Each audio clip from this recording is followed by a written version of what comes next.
I have not seen Greg Cody since the holiday party, since all of us being in genuine awe at his system of beer delivery at the holiday party. And I come in here today and I see him, and he appears to be reading the news as I come in.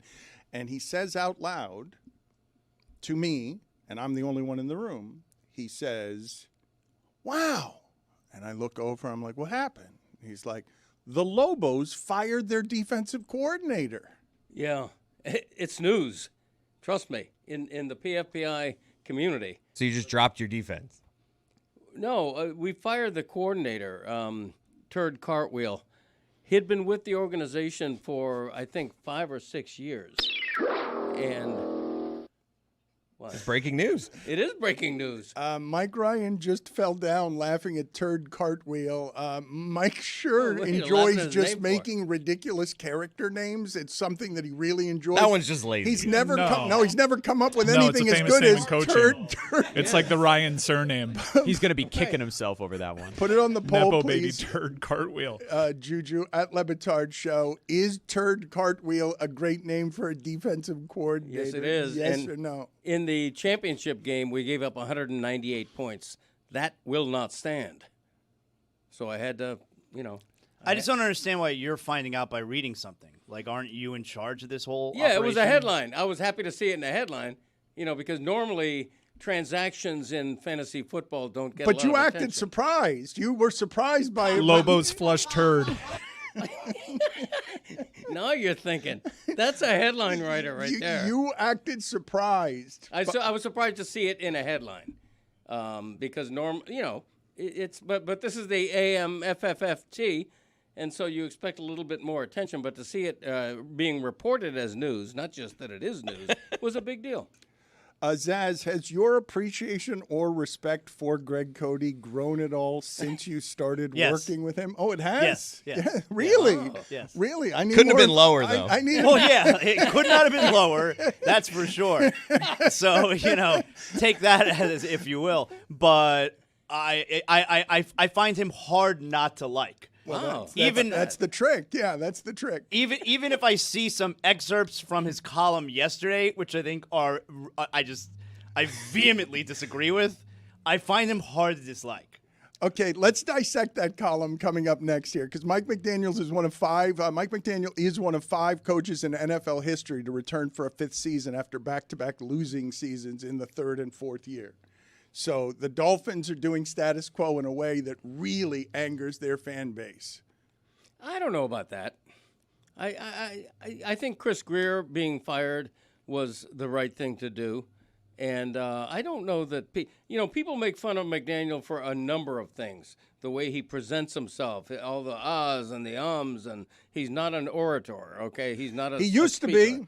He used to be. We thought the quirky oratory skills were something people liked when they had the best passing offense in the league. When they were scoring 70 points on the Broncos, everybody loved him. He was glib. He was funny. He was amusing. And he's the same now, and it just doesn't fly. I don't think you have the right read on how the Dolphin fan base feels. I think you're way, way too sugary. I don't know. I think people are kind of in the middle on it. I don't hear... Like, what percentage of Dolphin fans do you think want Mike McDaniel fired? Fired? Yeah, I would say 40%. I'd say 90.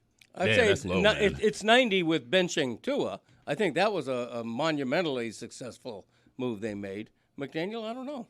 I'm excited to keep McDaniel. I like McDaniel. Tua's so terrible.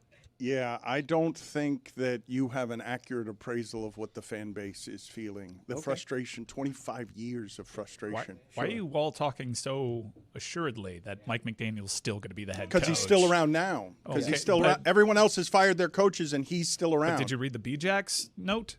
Like he's just waiting around like the rest of us.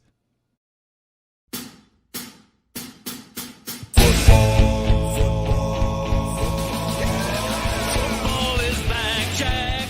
Oh my, we're waiting for so long. We're so damn excited that we put it in a song. Don't need no check downs. Give me big hits and quarterbacks. Keep your fantasy team from falling off the track. Football is back, Jack. Whether on the ground or through the air, the chips are down and you throw a prayer.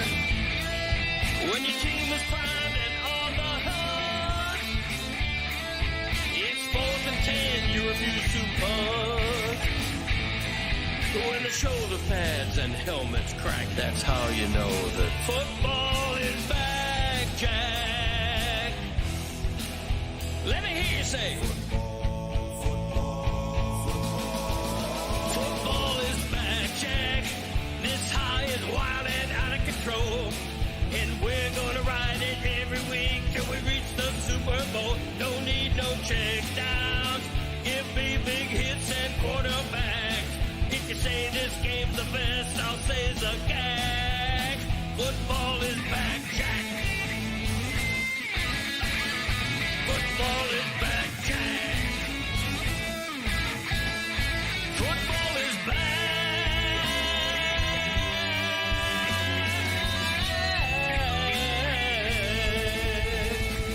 Football is back, Jack. Have not seen Greg Cody since the holiday party, and as I mentioned, all of us were really impressed, including somebody who was an actual sniper in the military forces Really? at our holiday party. Everyone was impressed by your beer gathering system at the holiday party.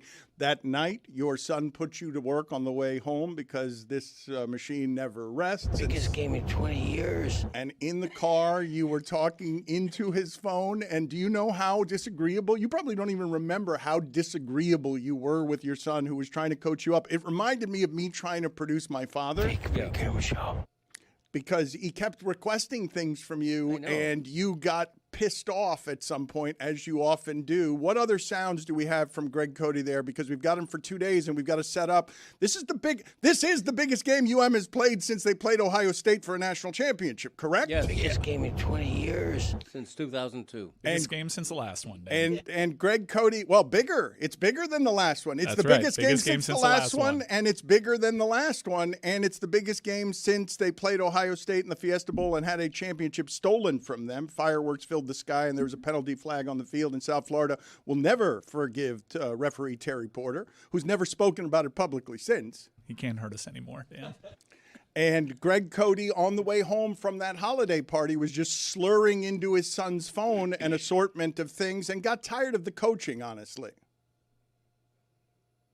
All right, so whisper fake pregame show. I don't know what you mean. Fake pregame show. I don't know what that means. Fake pregame show. Fake pregame No, show. wait. Whisper it. Do it. Fake pregame show. Again. Fake pregame show. Biggest game in 20 years. Biggest game in 20 years. University of Miami. University of Miami. Texas A&M. Texas A&M. That kind of thing. That kind of thing. Whisper it. That kind of thing. That kind of thing. Do it again. Fake pregame show. Oh, for the love of God. Pregame show. Fake pregame show. Fake pregame show. Pregame in it. Pregame in it. Pregame in it. Pregame in it. Do you remember any of that? Of course I do. The trouble is with this guy, I can't take the night off. Like I'm always working. We're on the way home in the back of a luxurious Uber. I can't enjoy the ride home. He's like in my ear, asking me to repeat things. It's ridiculous. Okay, the $1 million question, though, is what didn't you understand? I mean, he's directing me to whisper, and why am I whispering? Exactly, you got it. Whisper. You know, even your mother was coming to my defense. No, she was I don't not. think she was. No, she was trying to coach you up. She was saying because all she wants you to do is whisper. She understood what was happening there. She Elder abuse. that's as drunk as I have heard you since you were slurring to your wife privately that you needed her help, assistance, and support as it regarded the controversies around your fantasy league. I need your support. Yeah, that's- and it didn't do any good. We lost that vote because of collusion. I need your support. And what ends up happening is Turd Cartwheel gets fired. Well, that's different. You're mixing up PFPI fantasy and PFPI. Cartwheel got fired because he had just given out, his defense had given up 198 points in a championship loss. In this case, in the main PFPI, I was trying to pass a majority vote to punish people who were late with their picks. I need your support. Yes, and I got my wife's support, but I didn't get the support from anybody under his roof. It's Are collusion. you in charge of your league or not? Or is it a democracy? You got a majority vote in Well, 42.9% of our league right. is under his So roof. it's a majority vote. It's not a dictatorship. It's a democracy. Younger son Michael was also on my side. That's where we got it. Well, that's the problem. Is that I knew I was going to lose the. You directed your daughter to vote against me. Not true. But Michael voting against me was ridiculous. I redid my will the next day. I'll tell you that. You keep threatening to do that in a way that's really unseemly. It is unseemly. I honestly, it's only something that I've heard of, like billionaire tyrant oil tycoons with like terrible family Sitting here with dysfunction. Logan Roy all of a sudden.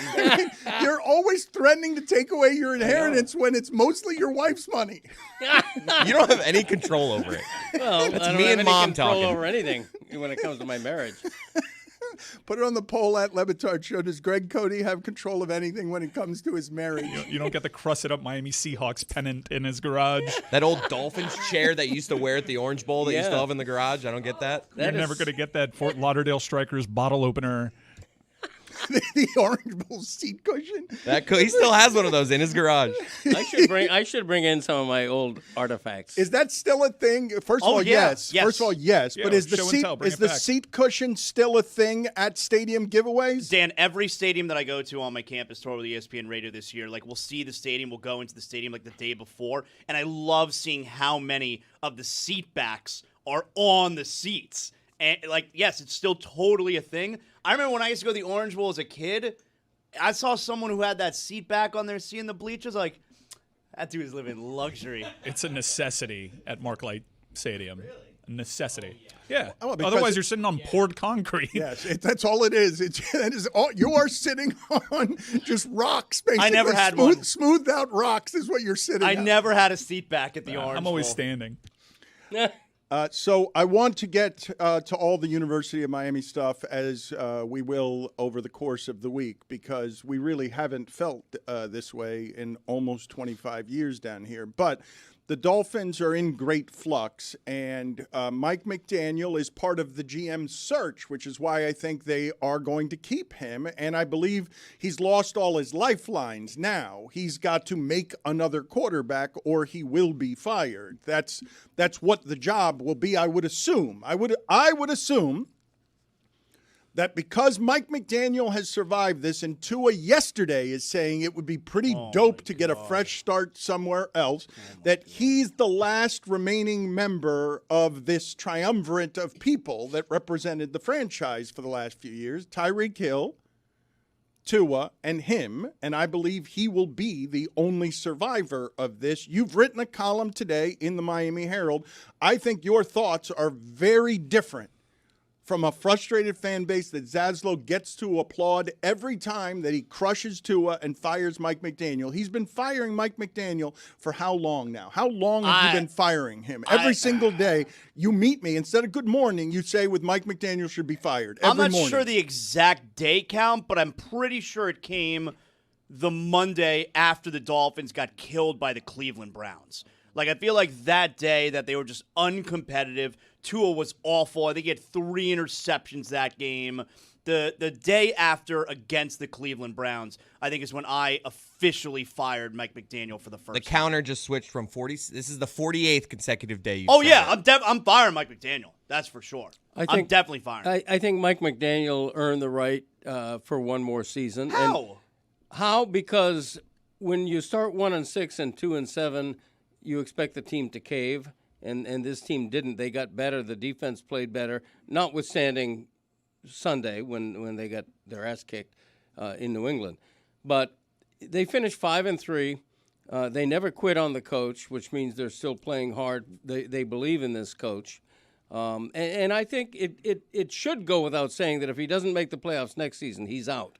No question about it. Well, and should be. You know, I hear what you're saying, and I do think there is something to be said for starting 1-6 and the team not quitting, and you win 5 of your next 6 games. But if we look at the entire picture here, in 4 years, Mike McDaniel is the head coach. What makes you believe that this is a coach who can win you a Super Bowl? Like, that's what it needs to be about. Not just, hey, in the end of the season, the team played better. We have a body of work, 4 years. What makes you believe this is a coach who can win you a Super Bowl? With this franchise, the franchise that hasn't won a playoff game in 25 years, I don't think they could hire anybody who would make me believe that. When they had Nick Saban, and by the way, Nick Saban would have done great with the Dolphins had he not left. He was not a failure here at all, in my opinion. I think Nick Saban had the cred to maybe lead You say he that. wasn't a failure, but I think he was every bit as 500 as McDaniel's been. Like, you say that Nick Saban wasn't a failure. He was but he was 2 under 500. McDaniel's a Right. 500 coach. Well, but it unless you have the magic quarterback, it takes time. It takes a couple of years. It takes 4 or 5 years. The problem is there's no patience anymore. Well, because no, that's not the problem. That's not the problem. There's too The much problem patience is here. after 4 years, you don't have something that looks like a plan. And that's the problem. The problem is after the first quarter against Tampa Bay, I thought Quinn Ewers had a great first half against Tampa Bay. And I was beginning to say to myself, you know what? I was on Tua's side too long. Quinn Ewers looks like the real deal. Since that first half, I have not seen that as much. I don't think they go into this offseason having any idea who their quarterback is next year or whether he's going to be any He's good. not. And that's a problem. Ewers isn't the answer, and I want to go one step further with this and ask you guys.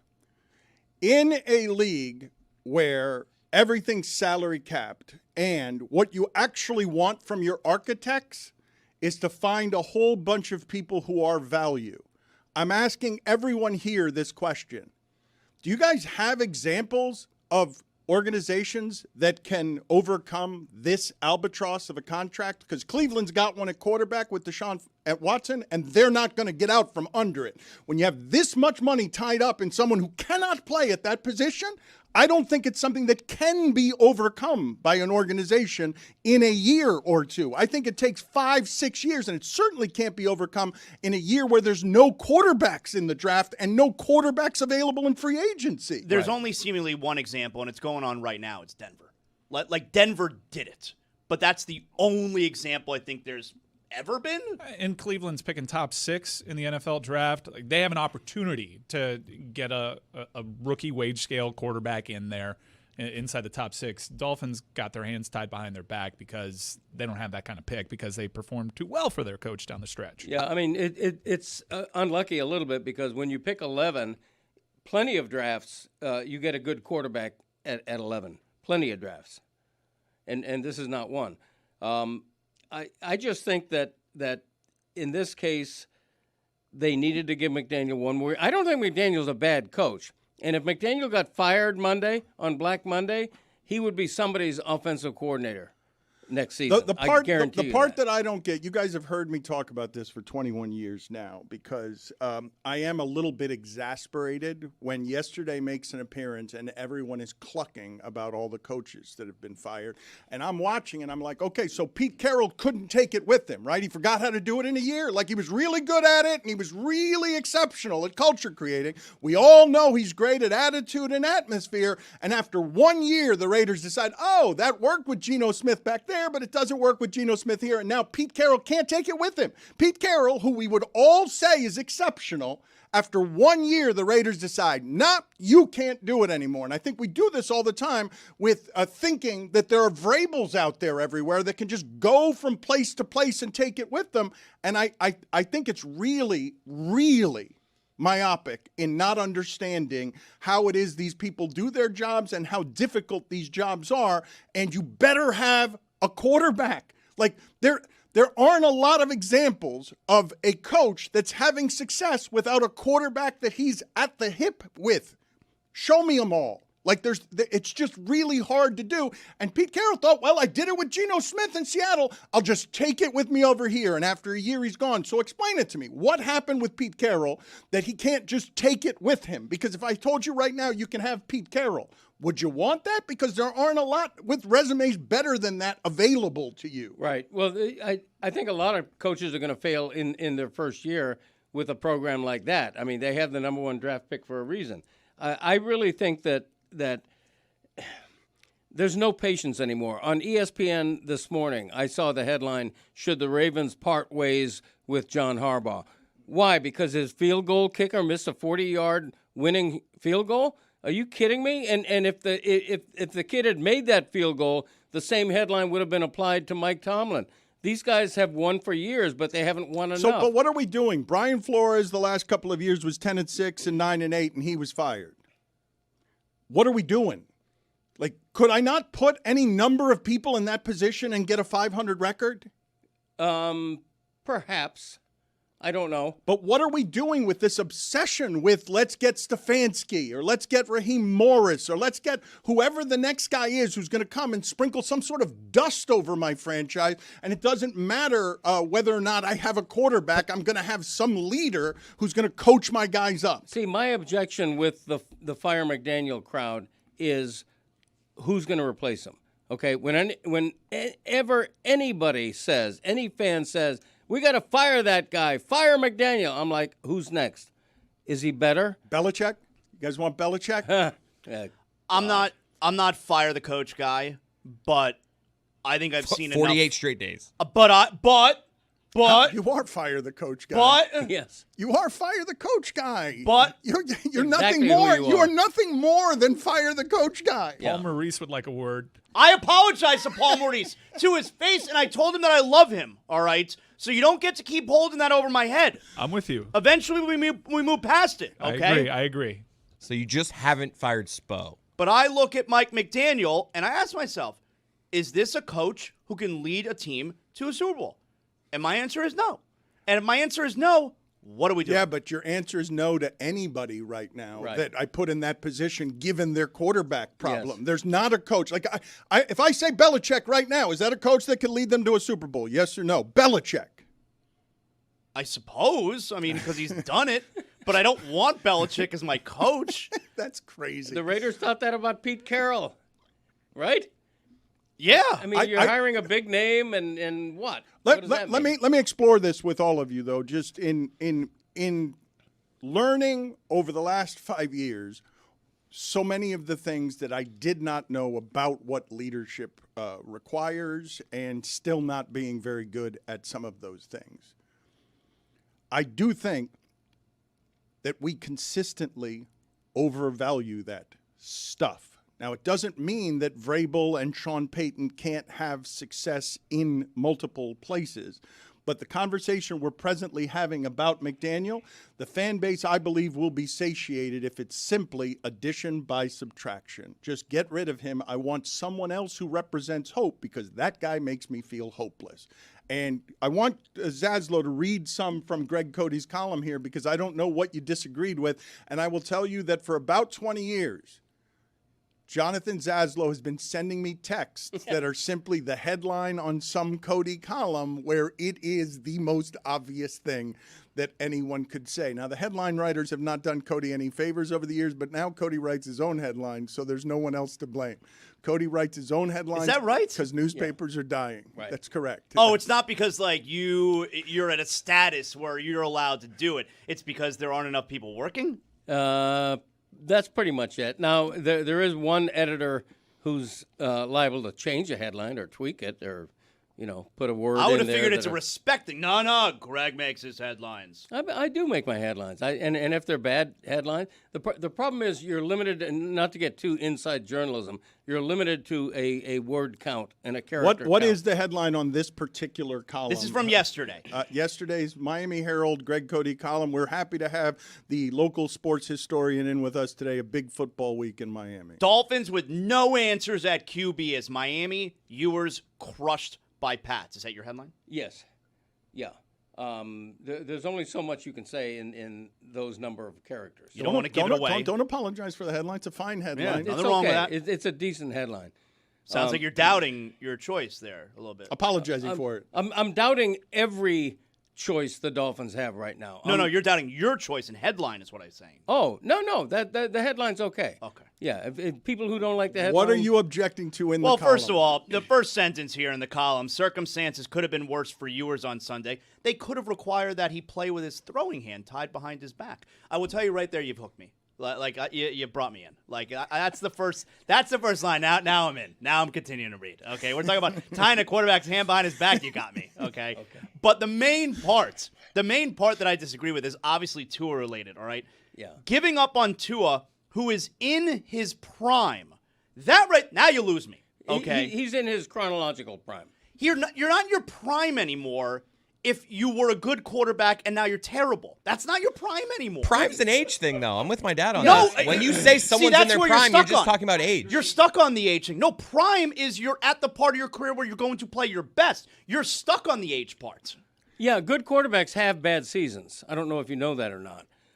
Good quarterbacks do have off years. It's condescending, but I'm going to let it go. Tua, now, if you present me, if anybody can say the neurological reports are bad, Tua physically in his brain is less than he used to be and less than he needs to be. If you tell me that, then I'm on that side. But right now, lacking that neurological evidence, all I see is a quarterback who made a Pro Bowl a couple of years ago and had a bad season this year. He had a bad season. Let me ask you, do you indeed lack that neurological evidence? Because you don't have the data the Dolphins have, but we have a whole bunch of public commentary that has made us wonder openly around here, hey, is he right? Do we know Look, man, this CTE stuff is complicated, okay? The biggest New York shooting that there's been in 20 years, somebody was shooting the NFL building, said he had CTE, and it was learned that he did have CTE. What's going on with Antonio Brown right now, this Hall of Fame,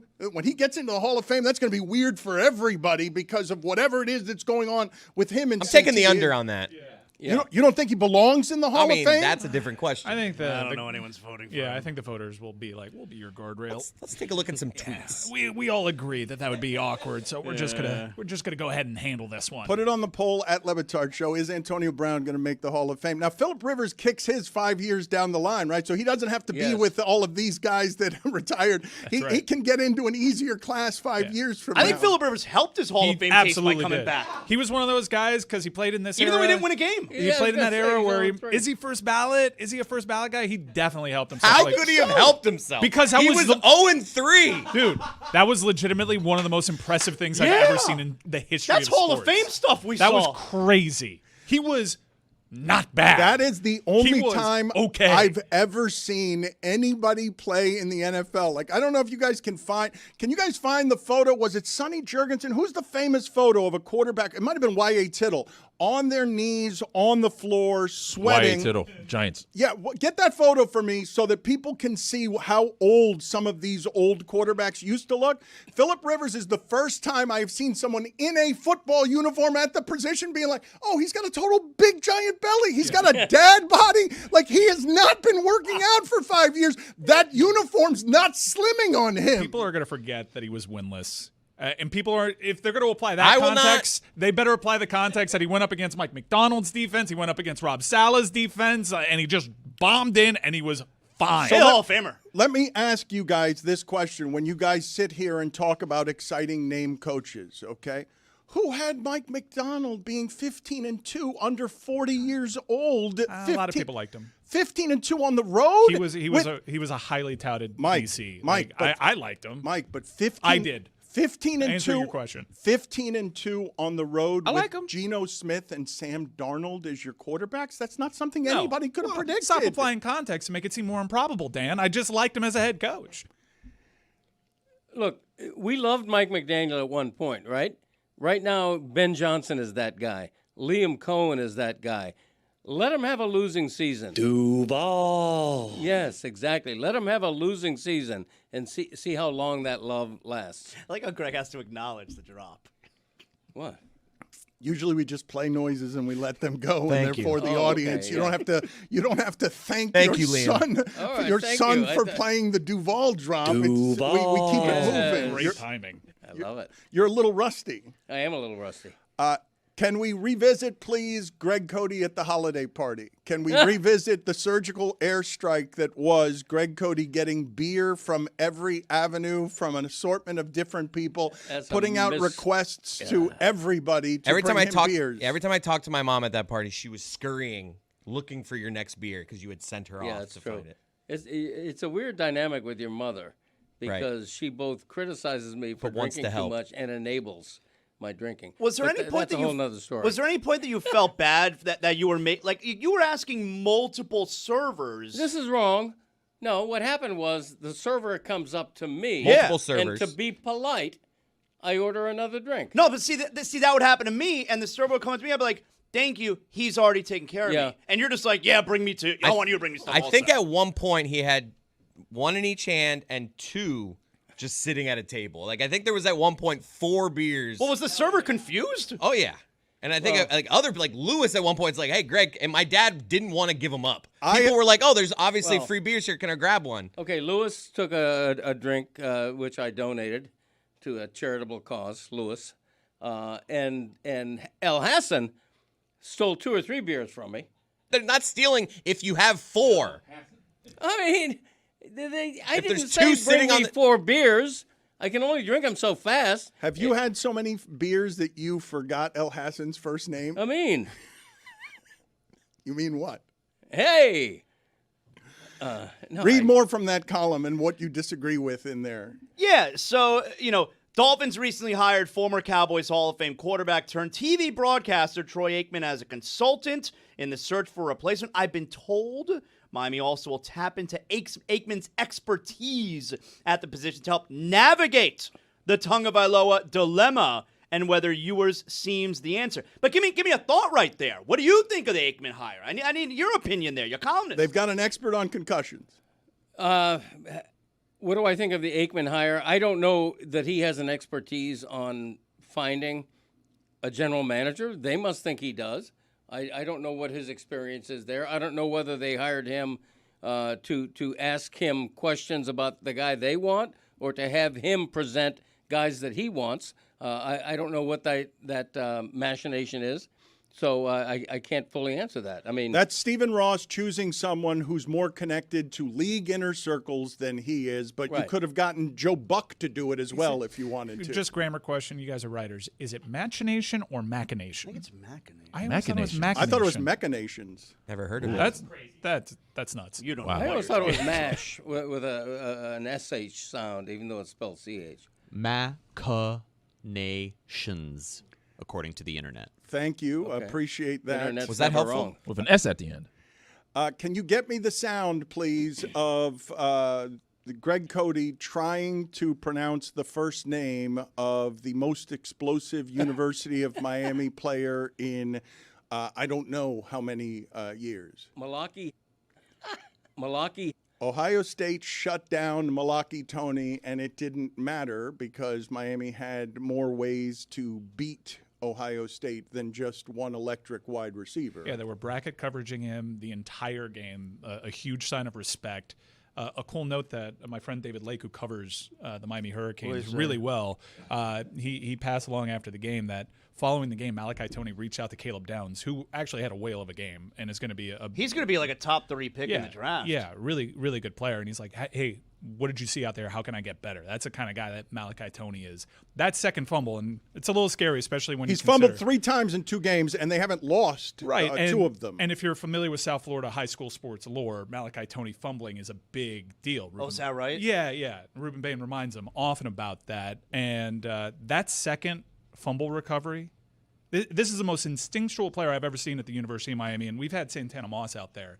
He did not pick his head up. Just like if that happens to me in a video game, I turn it off. He just turns, continues in one fluid motion, picks up a loose ball on the ground with his left hand, gathers it, and we keep going on our way. Like he got 2 forced fumbles on him, but he recovered both, and that was a huge play. But Malachi Tony, yeah, he wasn't explosive in the game. They took him out. They wanted to dare Miami to beat him with other guys, and they did.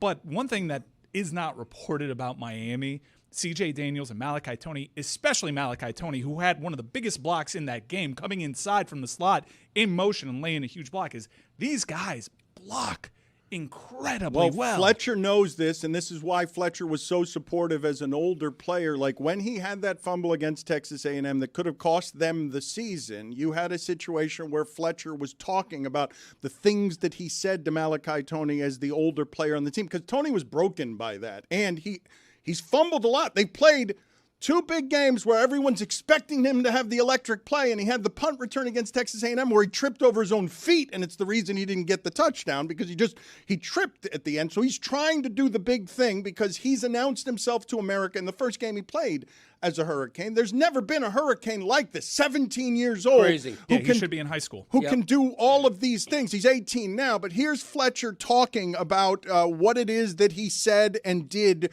with Tony in trying to encourage him when he was just head down in the fourth quarter of the game against Texas A&M when he thought he had lost the season possibly.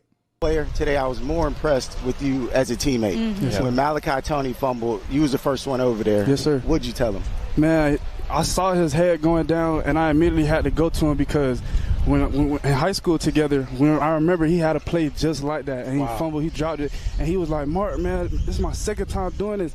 I don't want to let you down. I said, bro, you will never let me down. I said, this season you have been balling. Everything has been, he works for it, but everything has been going your way. But, man, God just want to see how bad you want it. He going to put you through a little adversity. I said, please don't do that to me right now. Nah, because you too blessed for that. Pick your head up and just look what God presented for him. Yeah. That was just all God, man. He just had to believe. Among the things that I found impressive about the first 2 games of the playoffs that the Hurricanes played is I didn't have that Texas A&M game being won on defense. Like, just did not have that at all being a defensive game. There was nobody this season who slowed Texas A&M.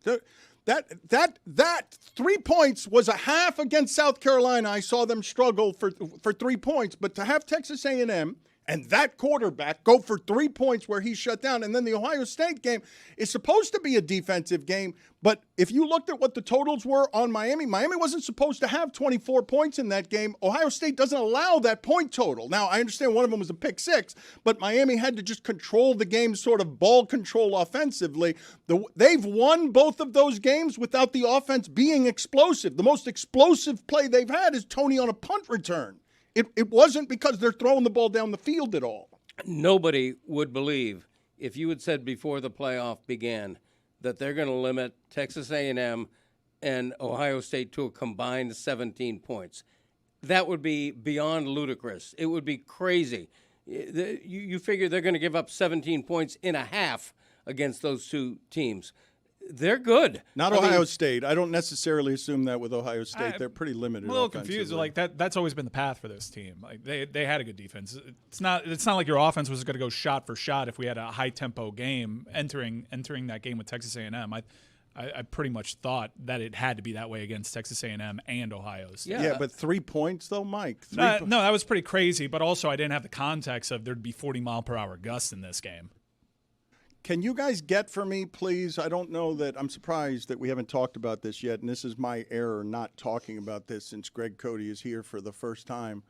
What do you think should be the penalty for Mario Cristobal after what it is that he did to Ryan Day? That was crazy. Yeah, it was nuts. Do you crazy. Do you believe that there should be some sort of punishment? I'm surprised we have not heard more about that since the end of the game. I saw a report that there's supposed to be an announcement today on it. Greg, you don't seem to be what we're talking about. I do, but what would you have them do? Well, like, let's look at this video together. This is pretty egregious. It's not something I've ever seen before. What would I have him do? Like, I mean, that you can't be doing shit like that. That's got to be an apology. I'm surprised we haven't seen anything yet. He hasn't said anything. Just an apology, Greg? You think that requires just an apology? Okay, punching him in the face. The camera angle doesn't do it. Shit. All right. In Mario's defense, he called it a shove. Is damning. That looked more than a shove to me. That was not just a shove. Where do you see him quoted? I haven't seen him talk about it anywhere. Greg, you seem... What is their relationship?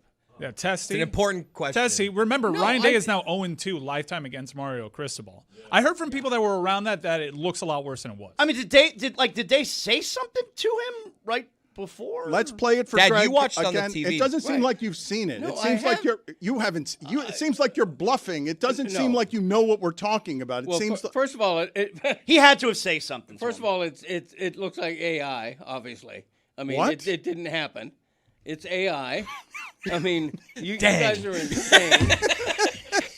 You said you knew what the story was. sure did. You Because said I've you knew what the seen that story before. was. I love the follow-up. Attaboy. What's their relationship? I mean, it's a pretty good left hook. I got to give Mario What's credit for their that. relationship? It's such an interesting. He's 0-2 They're lifetime. playful that way. They're like, it's like when I wrestle my pit bull. It doesn't, they're just two No, this apes is the who wrestle when they see This each is the other. danger of AI. Okay, That's this is exactly the danger of right. AI. Gave us more than he did for the Jeremy brother bit. but- He started at the beginning of that saying he knew the story we were talking about. He got I've into seen that video. He got into the same mode though of the Jeremy thing, where he was just kind of like, "What?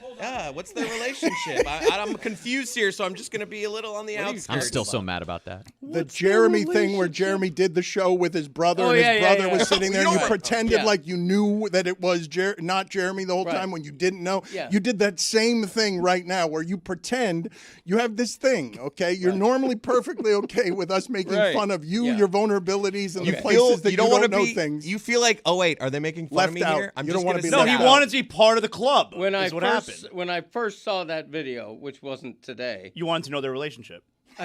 yeah, because I didn't. When I thought it was real, it was so outrageous, and I'm thinking to myself, is that sometimes guys joke around? Was with the each other? giveaway when Cristobal flexed like the Hulkster?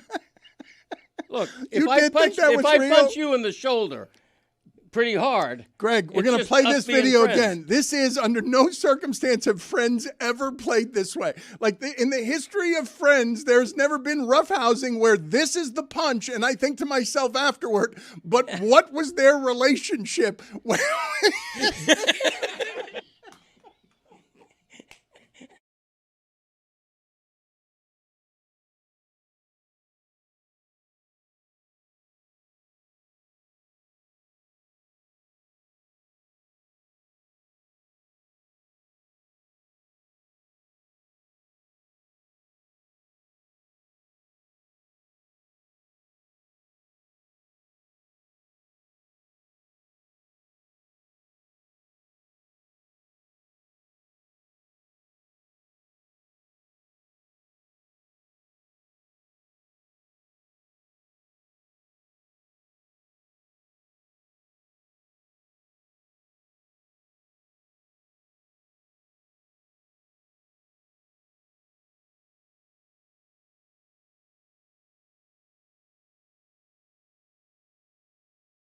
Back in my day, featuring in-flight magazines. In-flight magazines. Slayed the pandemic. Traveling again. Big bird up. But something's different. I look in the seat pocket in front of me, and all I see is that cardboard pamphlet about the plane that nobody reads, the drink menu nobody needs, and the barf bag. Where's my in-flight magazine? Where did it go? Joni was right. Don't it always seem to go? You don't know what you got till it's gone. They paved paradise, put up a parking lot, and then stole my in-flight magazine. These staples of Americana predated even Greg Cody. Pan Am Airways published the first IFM in 1940. Now the high-flying mags are disappearing like donuts in a press box. Southwest Rag, augustly called simply The Magazine, is gone now. Delta Sky, gone. American Way, gone. Retired after 55 years. Alaska and Emirates Airlines, too, gone. Airline magazines falling from the sky one by one. Some others, like United Hemispheres, are now digital only. Blame the pandemic. COVID killed the in-flight magazine, or rather gave airlines an excuse to make a cutback like businesses did with remote meetings where the office buildings used to be. But more than that is to blame. The digital era stampeded the helpless handheld mag. In-flight entertainment and mobile browsing happened. Airlines have even claimed noble reasons for discontinuing their magazines, like how removing all of them makes planes lighter, which saves on fuel. Sounds like malarkey. Hurtling cabins once were full of rattling newspaper pages held wide. Then those disappeared, and then I was the last flyer still leafing through an in-flight magazine while everybody else was softly chuckling at a movie or listening to music with earbuds. I miss every bit of the airline magazine, the greeting from the airline president, the Penn and Teller at the Rio ad, the dating and hair restoration ads, and the one inviting me to invest in a home care franchise, things to do in Minneapolis, the list of top 10 steakhouses and America's best plastic surgeons, the crossword puzzle inevitably half-finished and poorly by a previous seat occupant. Oh, and the feature story on Southwest Customer Service Agent of the Month. You can't get that anywhere else. Most of all, I miss, anybody else remember Sky Mall? Oh, my gosh. It was Amazon before Amazon, only at 30,000 feet. Talk about built-in marketing. Bored flyers stuck in a cabin for 3 hours slamming cocktails are liable to buy anything, which Sky Mall offered. I'll never forget the time, after 3 or 4 deep eddies, I accidentally bought a life-size Bigfoot garden gnome for $2,250. Airlines, I will gladly pay extra if the bag I check is a pound too heavy. I'll put up with your cancellations, and with a hot meal...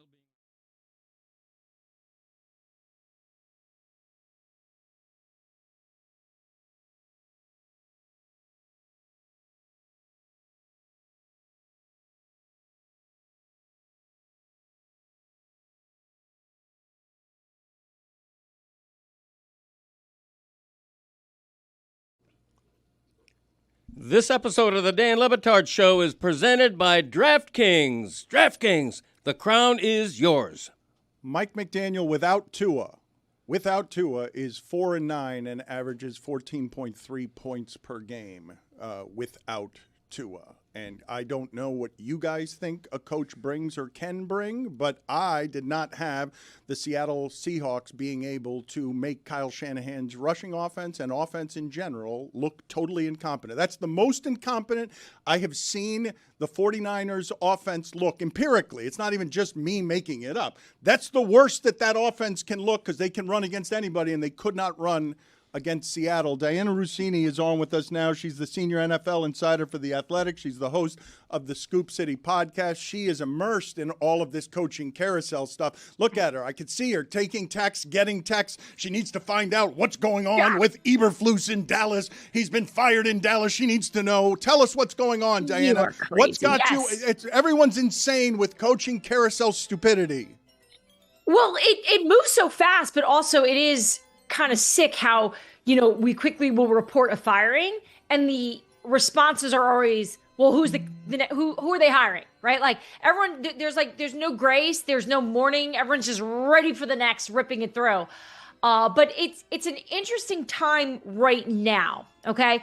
Because you have a lot of teams actually watching to see what coaches are going to become available or which, coordinators are going to maybe get fired here. So a lot of organizations are kind of making a decision almost based on what other teams are going to do as well. Like that's always like the second layer to this. Yesterday we had those firings that I don't think any of those were surprising to you guys. Maybe the Raheem one got you. Pete Carroll after a year. That surprised you?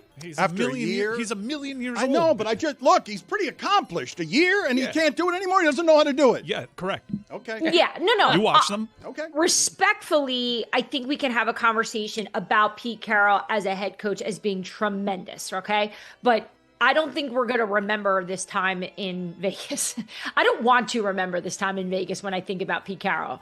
I think what he had there in terms of how that was set up, I always felt like there wasn't a good connection between what they wanted to do in the front office, what the coaching staff wanted to do. It just felt a little disjointed there from the start.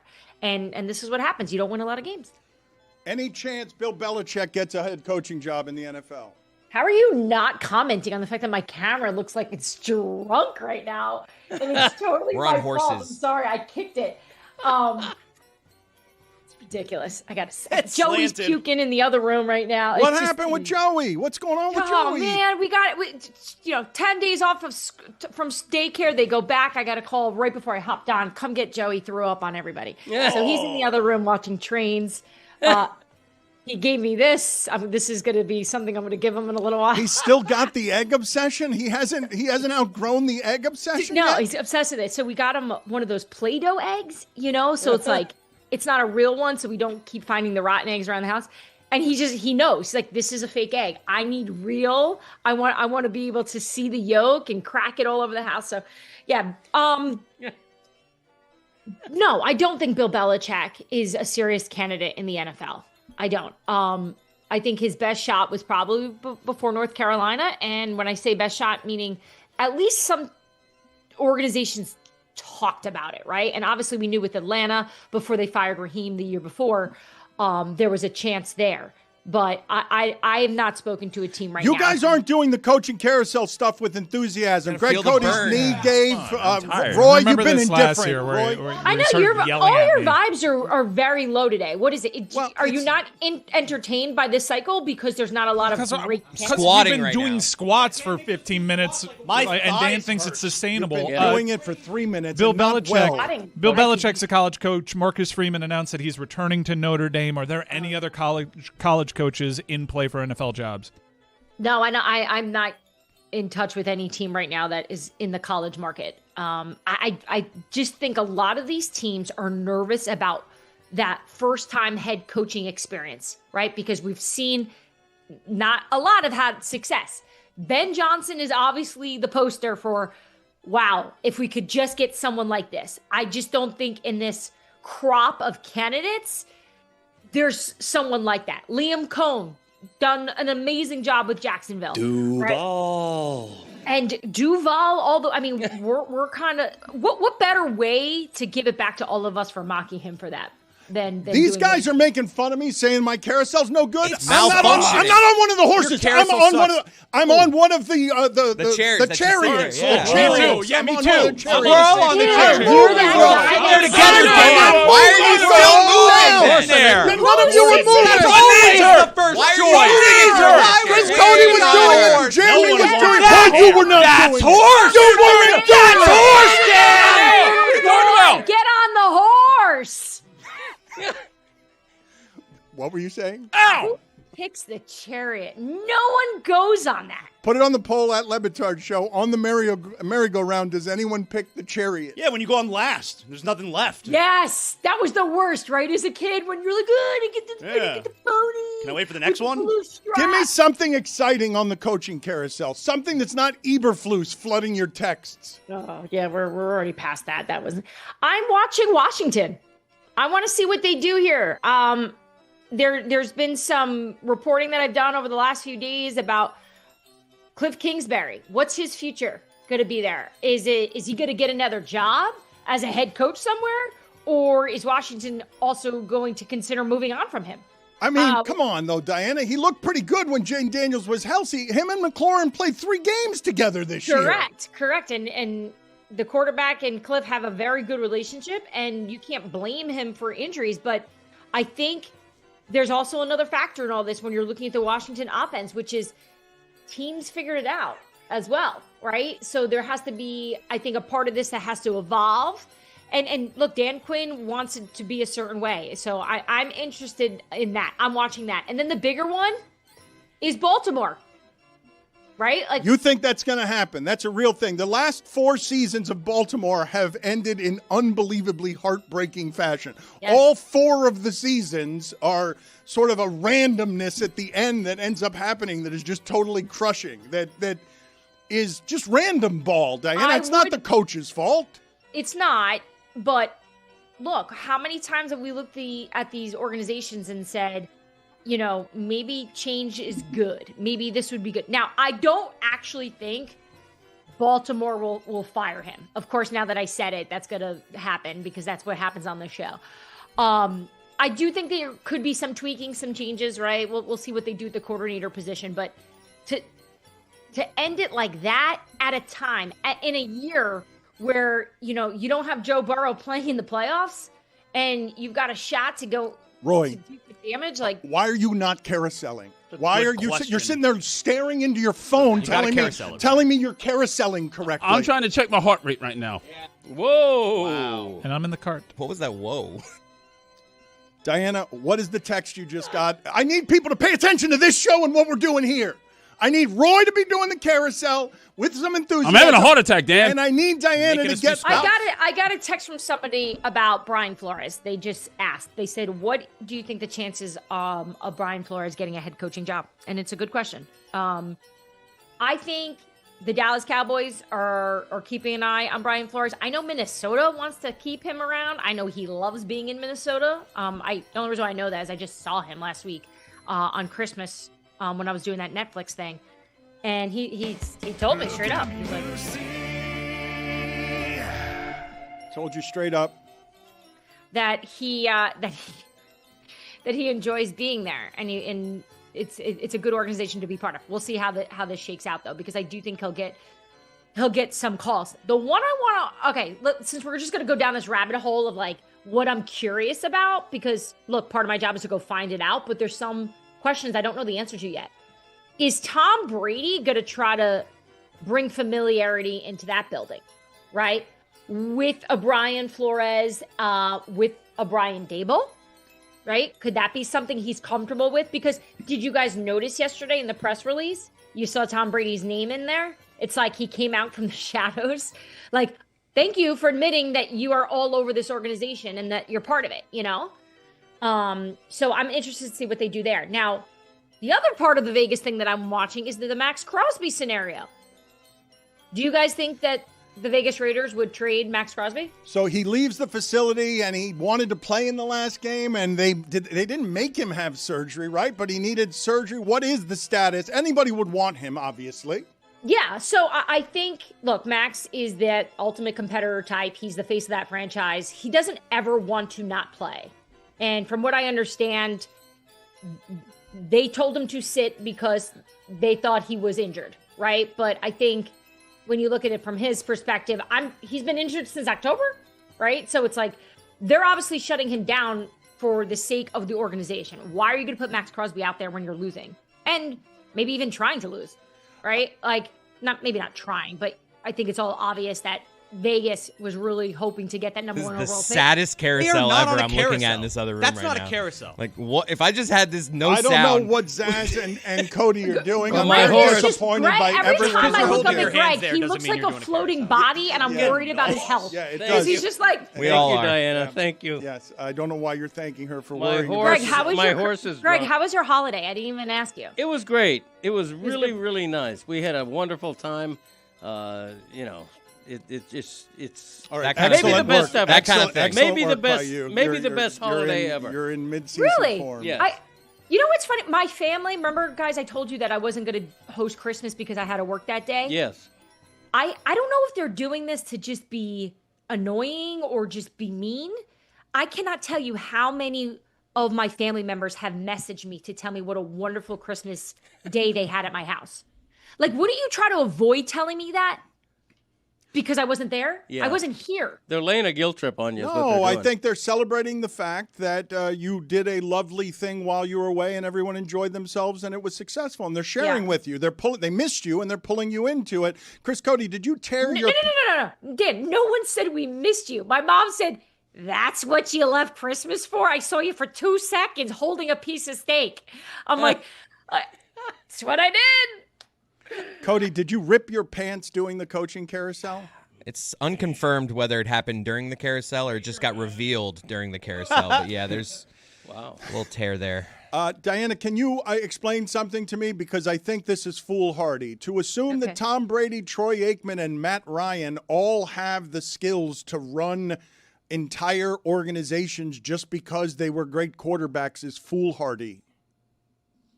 I think a lot of people are looking at the organizational setup in Jacksonville right now. You see Baselli is part of that front office, right? And he, from everything I understand, has done a really good job of kind of keeping that front office together because you have new people there, right? You have James Gladstone there, you have Liam Cohen. And I think that's been the example. I think people are seeing in San Francisco with John Lynch, obviously the former player. Right now, because a lot of these owners just are copying because they don't know.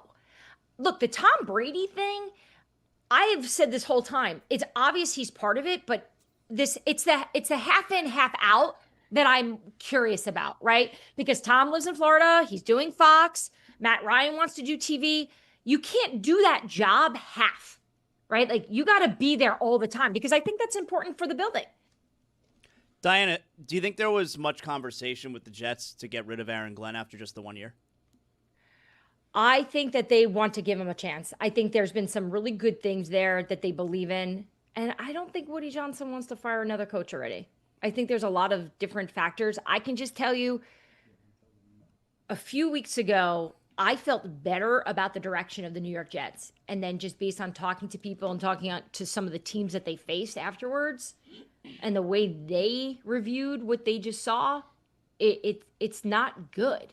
And I do think a lot of times in first year opportunities, coaches are in over their head and they have to learn.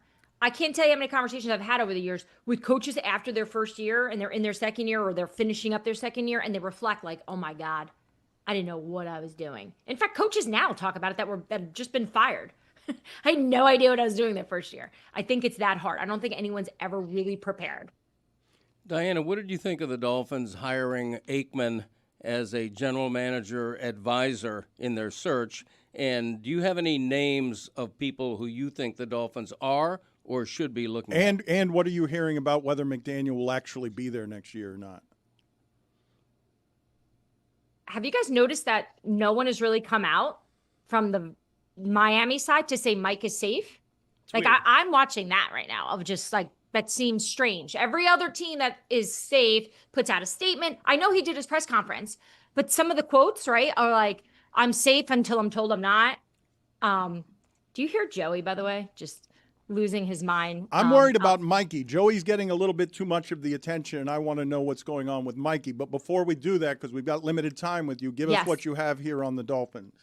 Okay, so the Dolphins tapped into Troy Aikman because of Troy's actual connections to all these teams. And they really wanted, from what I understand, get an honest assessment of which direction they need to go in.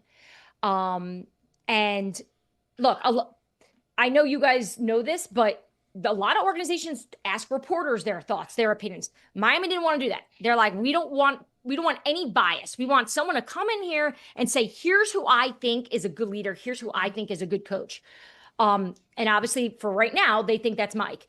Now, in terms of the direction of GM, there's also a pattern, if you notice. Almost every single person on the list that they put out has a connection to Mike, right? So that tells me that they probably want someone that can work well with their head coach rather than start over with two guys speaking two different languages. Half the list is 49ers people.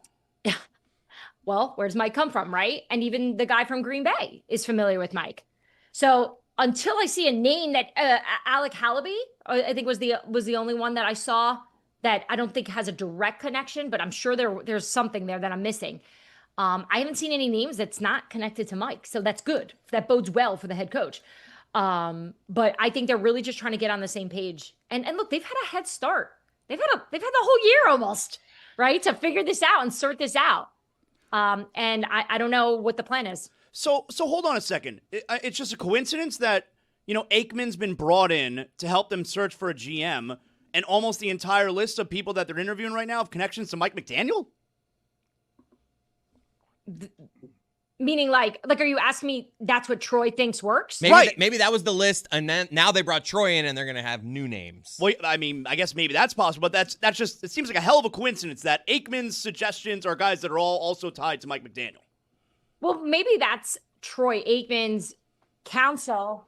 Maybe that's Joey's fine. Do you have to go take care of your son? Why don't you go do that? I can't have your son throwing up in another room and the mother being negligent, just sitting here because she's taking Eberflus text. All really come on. No, Joey, there's an egg. So sweet. Yes, everything's okay now. You have an egg.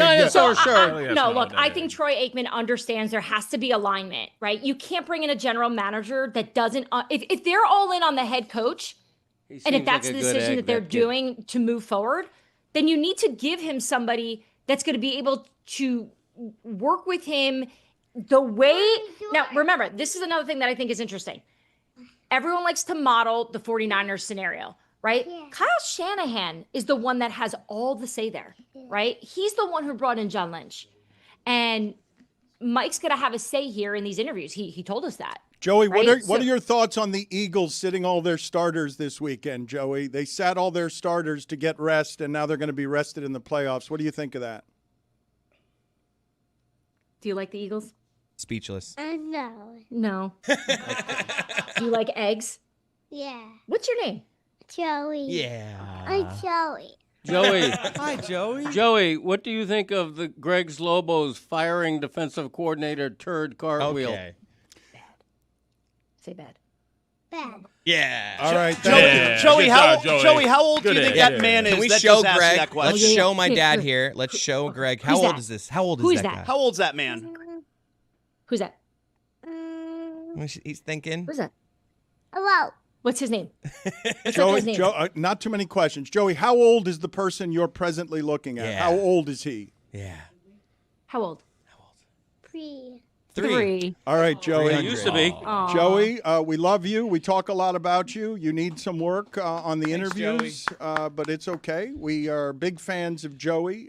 Be careful with the germs on the mic flag, Mike Shield. We appreciate the time, Diana. I wanted to ask you about Mikey. He went to band. Nobody cares. Okay. This She got is pulled just one over. of those days. She did Oh, get I pulled did get- over? Diana got So, pulled over? real quick. Okay. So, Joey and I are in the car the other day, and all this coaching stuff is starting. I left my purse on the counter.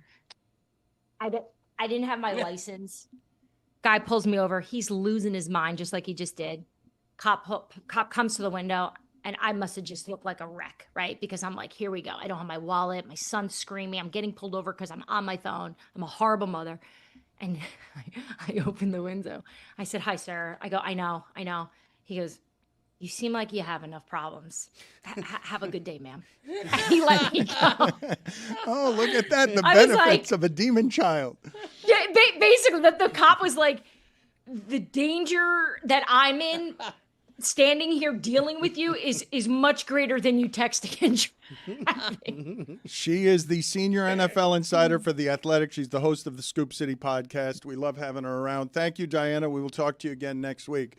All right, there's more news tomorrow on the Dolphins. I want to hop back on if that's cool. Yes, of course. Always Okay, welcome good. here. Open door. So we had a lot of football stuff from yesterday that we did not get to, including the Eagles sitting their starters, and I think as defending champions.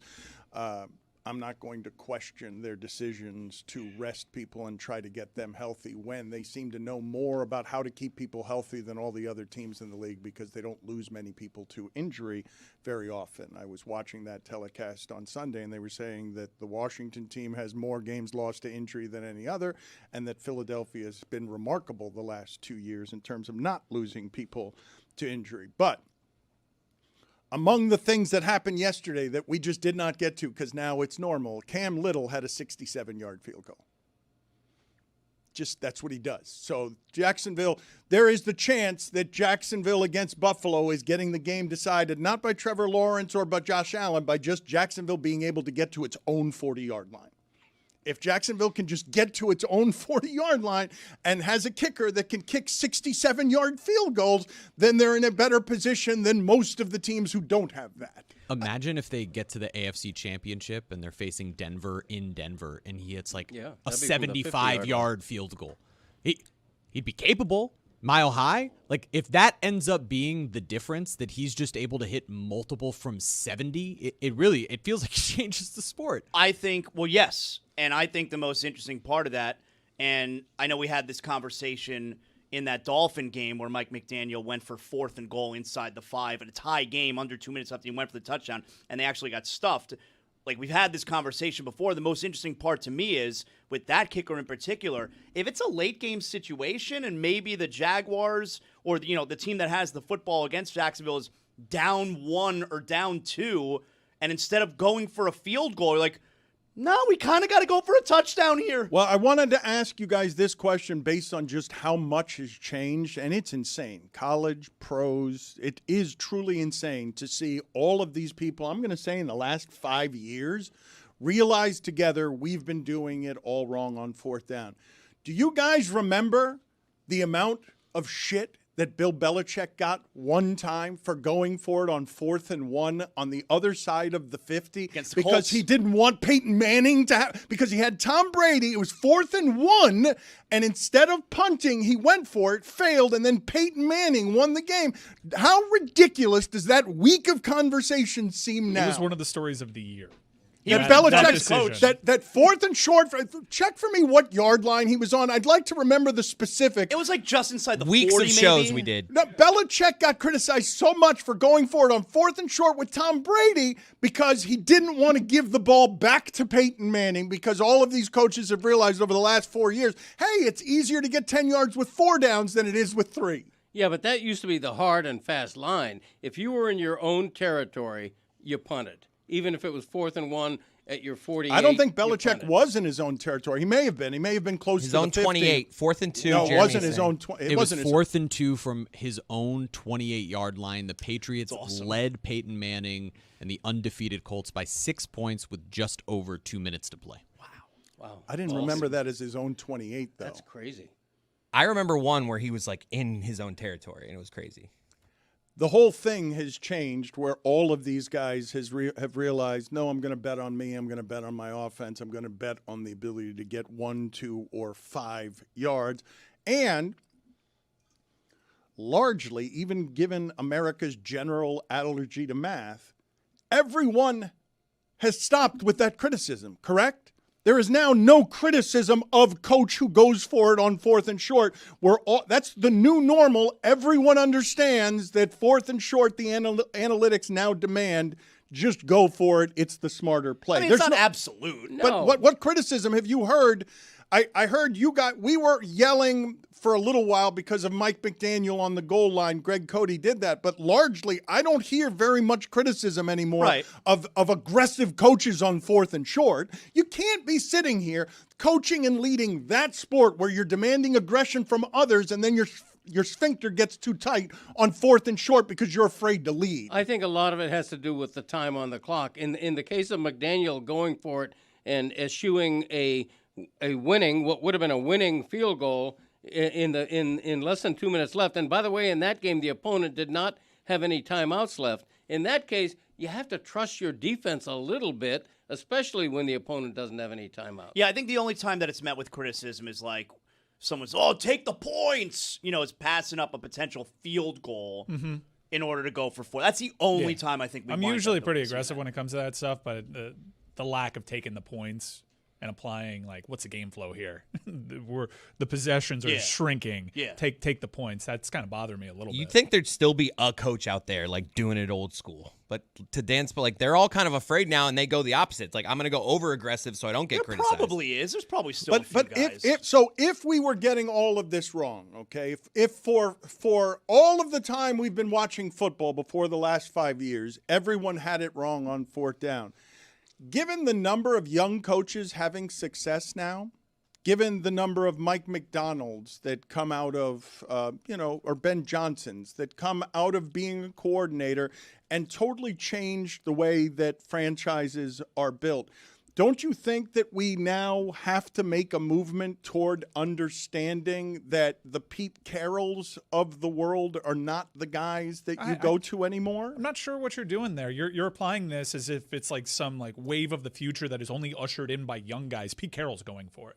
Dan Quinn is going for it. Like everybody in the NFL is doing it. I'm changing subjects here. I'm not talking anymore about the 4th and short. I'm talking about who you give your organization over to, because it was the new thinkers that changed that. I remember John Gruden and Bill Parcells saying, I go with my gut. I don't do it on 4th and short. That's not how we do it. They were the expertise there. I'm just using that as one example. Mike McDonald, I'm going to give you this stat here on what it is you just saw where Seattle went to San Francisco. San Francisco has been, for the last 5 years, whether you like it or not, or whether you think that Kyle Shanahan is overrated, they've been the model franchise for whatever players we have out there. We're going to be able to do those things, impressive things with those players. We're going to run the ball. Even if it's the last guy in the draft at quarterback, we're going to figure out if it's Garoppolo. We're going to get to the final game somehow, no matter who's out.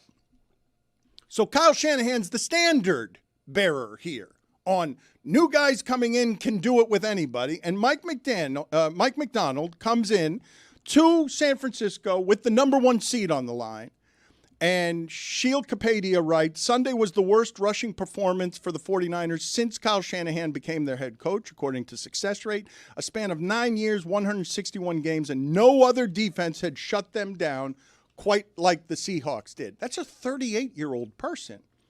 3 years ago, we thought Bill Belichick was the way to go there. Sean McVay has given us a new model, right? Because he was 33. Locally, Mike McDaniel had the number one passing offense in the sport as a very young man. Are you guys ready to let go of the idea that your coach has to be the grizzled veteran who has done it before, like Andy Reid or like Pete Carroll or like Bill Belichick, because you're going to have an assortment of people who are under 40 coaching these teams? I think if you're an older coach and you've always gone by your gut feeling, quote unquote, you're never going to change. But now all the younger coaches and many of the middle-aged coaches are slaves to analytics. And there's actually a book on when you go for it and when you don't, depending on what yard line you're at. Like 4th and 2 from here, you go for it. 4th and 2 from 8 yards back, you don't go for it. And people are just slaves to that book, to what analytics tells them they should do based on what the likelihood is.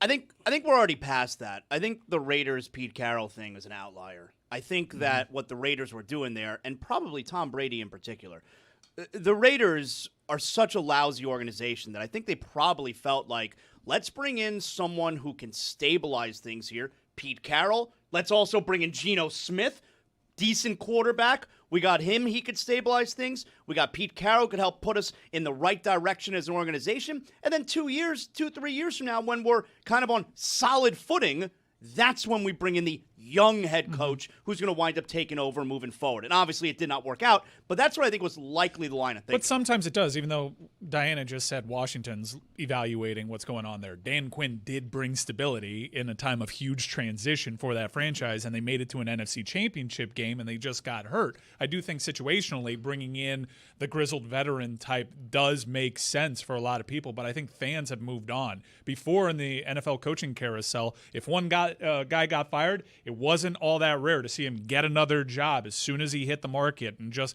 people hoping for a change of landscape. Now I think most fans are like, give me the next big thing, because guys like Kyle Shanahan, Sean McVay have come into the league and taken it by storm. One of the reasons I think that Giants job is a good job is because I think we've reinvented the way all of this leadership has to work right now, at least in part because of what's happening in Chicago, okay? You just saw Detroit's best window in organizational history close because their offensive coordinator went with the young quarterback in the division. They're going to be good for 10 years if their quarterback is healthy. Right. Their window just closed like that on Dan Campbell and Jared Goff because the young coordinator waited, and he's like, where's the first-round pick that I can get who's a young quarterback that another coach has squandered? Jackson Dart looks like a quarterback that somebody could do something like that with. You cannot look at what's happened in Jacksonville and Chicago and not have your mind altered on what leads this organization. It's not just the coach. It's the coach has to be at the hip with the quarterback, and the quarterback has to have the stability of, we're not going to have 5 offensive coordinators. We're going to keep getting better as a young quarterback during an actual prime, not a chronological prime, a Caleb Williams prime. We're going to keep getting better because we're going to keep giving this quarterback the stability of, he knows he has the boss's trust. He knows he's aligned with the boss, and they're both going to grow in their careers together. It's the new model. So by that logic, wouldn't the Raiders' job be a really good job? There's right no now? quarterback there. Well, but they got the number one pick. Number one pick, Mendoza. Yeah, but there's no. But yeah, but Mendoza, he's the number one pick in a bad quarterback draft. I don't know that he's a consensus. Have you seen his numbers against pressure? Like, yeah. Mendoza's okay. a solid number one pick. You think? I know Todd McShay came out and he said he'd rather have Dante Moore. You have 2 options there. This is how the Cuban quarterback has always been held down through time by the white sports writer. Exclusion. That's how it's always happened. Look, you could argue that you don't like either of those quarterbacks. You have the number 1 overall pick. You now have draft capital to if there's another quarterback around the league. That's why I think you draft one, because what's the ceiling? Gotta draft him. Kyler Murray. Maybe you could see if Joe Burrow is really pissed off, and maybe you offer that number 1 overall pick. But that's a good situation. Yeah, no, I've seen a couple of mock drafts that have the Jets moving up and drafting Mendoza number 1. You don't know, but and I think Mendoza's great. He's a great college quarterback, deserved the Heisman. I'm just saying I don't think there's universal consensus that he's, the next Peyton Manning or Tom Brady. Everyone actually says that this is a bad quarterback draft, but Trevor Lawrence was a consensus number 1 overall pick, and it took many years and many offensive coordinators to get the right one and many years of growth from the quarterback to turn him into somebody who's got 18 touchdowns and 1 interception over the last 5 games. And now all of a sudden and trades that you had to make, but finally, how many coordinators has Trevor Lawrence had? Like, you have to have some stability with one of these young people learning this position over 5 years. Is it a bad quarterback class because of Mendoza and Dante Moore, or is it a bad quarterback class because there's only 2? It's considered both, actually. It's considered the reason Cam Ward went to number 1 the way that he did is because it was a weak overall year. Everybody there's nothing more valuable than value at quarterback. You have to have a contract like Drake Mays at the beginning so that you could build everything else. He's got to be good and faster than he's ever been. And the Chicago Bears specifically, such a great football town. Do you know how hard it is to be that great of a football town when you've never had a good quarterback? Like, Caleb Williams is the first time that franchise has had a quarterback where you're looking at them now and you're like, oh, my God, they're going to be good for the next 10 years if that guy doesn't get hurt, and they could just keep the coach there aligned with him. No, that's true. They thought Jay Cutler was good, and that's how bad they were in contact. It's all and this has never changed. It's all the quarterback. It's not the head coach. That's why Sean Payton has reinvented himself in Denver, because Bo Nix happened to be pretty good. That's why the Giants' job is considered really good if you think Jackson Dart is really good. It's all the quarterback, and that's why the Dolphins in this town are spinning the wheels right now. I don't think the Raiders' job is a good job. I really don't. I don't either, because they don't have a quarterback. Gosh, if you're the number 1 overall pick, I feel like it's a really good place to start. But they can get the quarterback. Yeah. No one can skip them for the quarterback if they like any of these quarterbacks. I think it's a good job. I mean, it's a bad job because they're a lousy organization, but just the place that they're in, I think it's a good job. You have the number 1 overall pick. What don't we like about Mendoza? I'm just like he seems perfectly fine. What's the hole in his game? Oh, the only thing I'm doing is everyone told me that Trevor Lawrence was the consensus number 1 overall. Nobody disagrees. That's a sure thing. And it's just a really difficult position to learn. And if you tell me that someone's not a prize, that you think of someone like Mendoza has made himself all of that because of the year he had. But I also saw a quarterback, while he was very good in the red zone, I also saw a quarterback that I could see that not being can't miss. Like that, no one's saying that. Every quarterback. But Trevor Lawrence was regarded as someone who can't miss. Like, everyone said, number 1 pick. Right. Number 1 pick. There was Andrew Luck, Trevor Lawrence, and it's and hard now Caleb Williams. And Caleb Williams was considered that guy. Mendoza's not that. No, I don't think he's that. But there's it's 3 guys in 15 years. But what I would say to you is that even if Mendoza is that, I just saw the year Cam Ward had because Tennessee is surrounding him with what the Raiders would be surrounding Mendoza with. Like, they traded Myers. They've got Brock Bowers, and Jeanty didn't show you anything this year. Jeanty, Brock Bowers, we're off to a pretty good start here in team building. Jeanty didn't show you anything. He's got a Hall of Fame tight end already as a weapon. They got some young receivers. They have either now it seems like a trade chip, but they have a great pass rusher in Max Crosby. I don't think it's that bad. I really don't. I think it's a pretty good spot. I think it's a decent job. Yeah, I think other than the tight end and Max Crosby, I don't think there's anybody on that roster who you go, wow, I wish we had him on our team, including the running back Jeanty, who had a bad rookie season.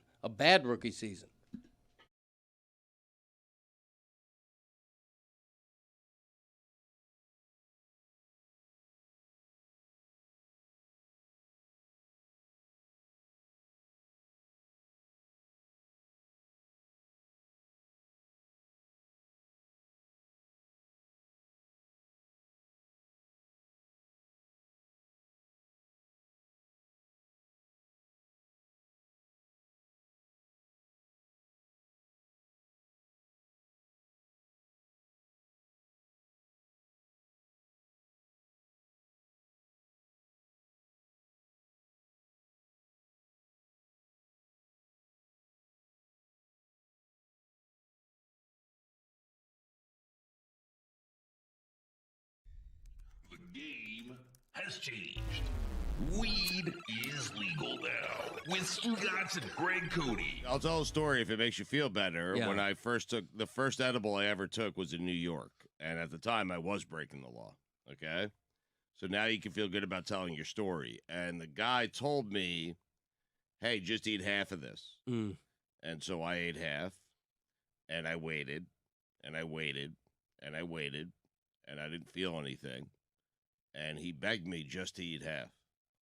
And he did say on the front end it might take a while. But I was impatient.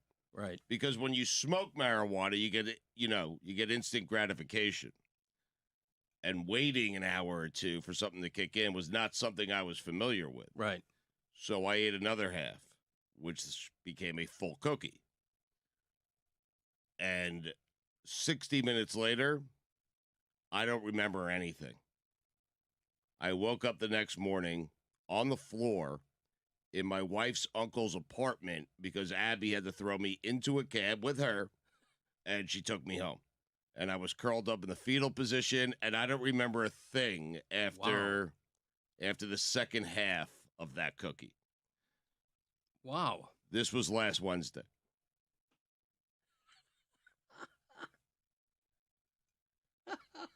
So, with that being said, feel free to share your story of you having 4 cookies in Colorado. Yeah, I wolfed them down. It was 3 or 4. I didn't know 3 how. or 4? Yeah, You don't ask? Down. You don't Well, say, hey, person I'm purchasing this from, how fast should I do these? The guy at the thing, and it was one of those official things where you're, they dress like pharmacists in there, and they sold me a vial of edible cookies, and it was in Colorado, so it's 100% legal. And my wife and I are getting ready to go to dinner. We popped open the thing. She had a nibble of one, and I ate, I think, probably 2 or 3, and it hit me by the time we got to that restaurant. I just love how terrified you are of this conversation. You keep throwing in there like it's perfectly legal what I did. To be fair to Greg, this has not exactly been, the most up and up thing to talk about for 60 years of his life. Right, exactly. This is a fairly recent phenomenon. We just go, oh yeah, everything's fine now. No, and I don't, we did that because we were vacationing in Colorado, and I wanted to Stop giving qualifiers. I have to give a qualifier. Greg, more qualifiers. It feels better when you're doing it legally. It Right, does. I don't smoke anymore. I mean, I don't do that. I did in Totally college. lying, trying to make them feel better. Thank you. Thanks for that. Getting away with it was much more fun. I mean, seriously. I had my day doing that. So we used to get dime bags at a place in Hillside, Queens. It was called the Tie Door. Oh, was it fantastic? You never saw the guy. You just saw his hand. You would see his like hand. A first touch in a marriage? Yeah, you would open up this little sliding door at Hillside, Queens. You would see his hand. He would see your hand. You'd never see each other. He'd put weed in your hand. You would put money in his hand, and that was it. That was a transaction. It was great. Called the Tie Door. Weed first, then money? Money first. Oh, there well, you go. It was like you would do it at the same time, but occasionally. So you'd see both hands. Yes, correct. Once every 6 months, you'd hear stories of like some guy sticking his hand and then getting arrested on the spot. The cuffs right on the wrist. That's all you see, the wrist, and then. I always wondered, is today going to be the day? Because I went every day. And it wasn't far from my house. But is today the day that it's going to be a cop on the other side of that door? I did. I feared that every single day. But it didn't stop me from going out there every single day. Hop, skip, and a jump.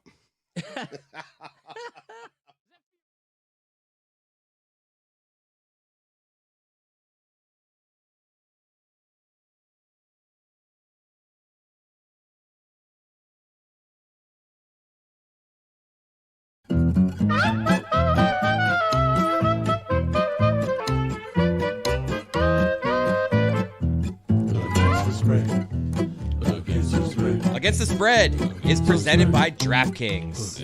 DraftKings, the crown is yours. Roy, what do you got? All right, we got Panthers and Maple Leafs tonight. The Panthers have failed to cover the puck line in 7 of the last 8 divisional games, and the home team has won 10 straight games involving the Maple Leafs. And the Maple Leafs right now, this game is going to be at Scotiabank Arena, where the winning margin is 1.7. The Panthers will be without soon-to-be Olympian Seth Jones for the next couple of weeks after taking the puck up high. That's not going to help the offense from the blue line. So, go ahead with the Maple Leafs, who are dogs tonight at 1.5 goals against the Spread. Picking against the home team. It's a national TV game, too.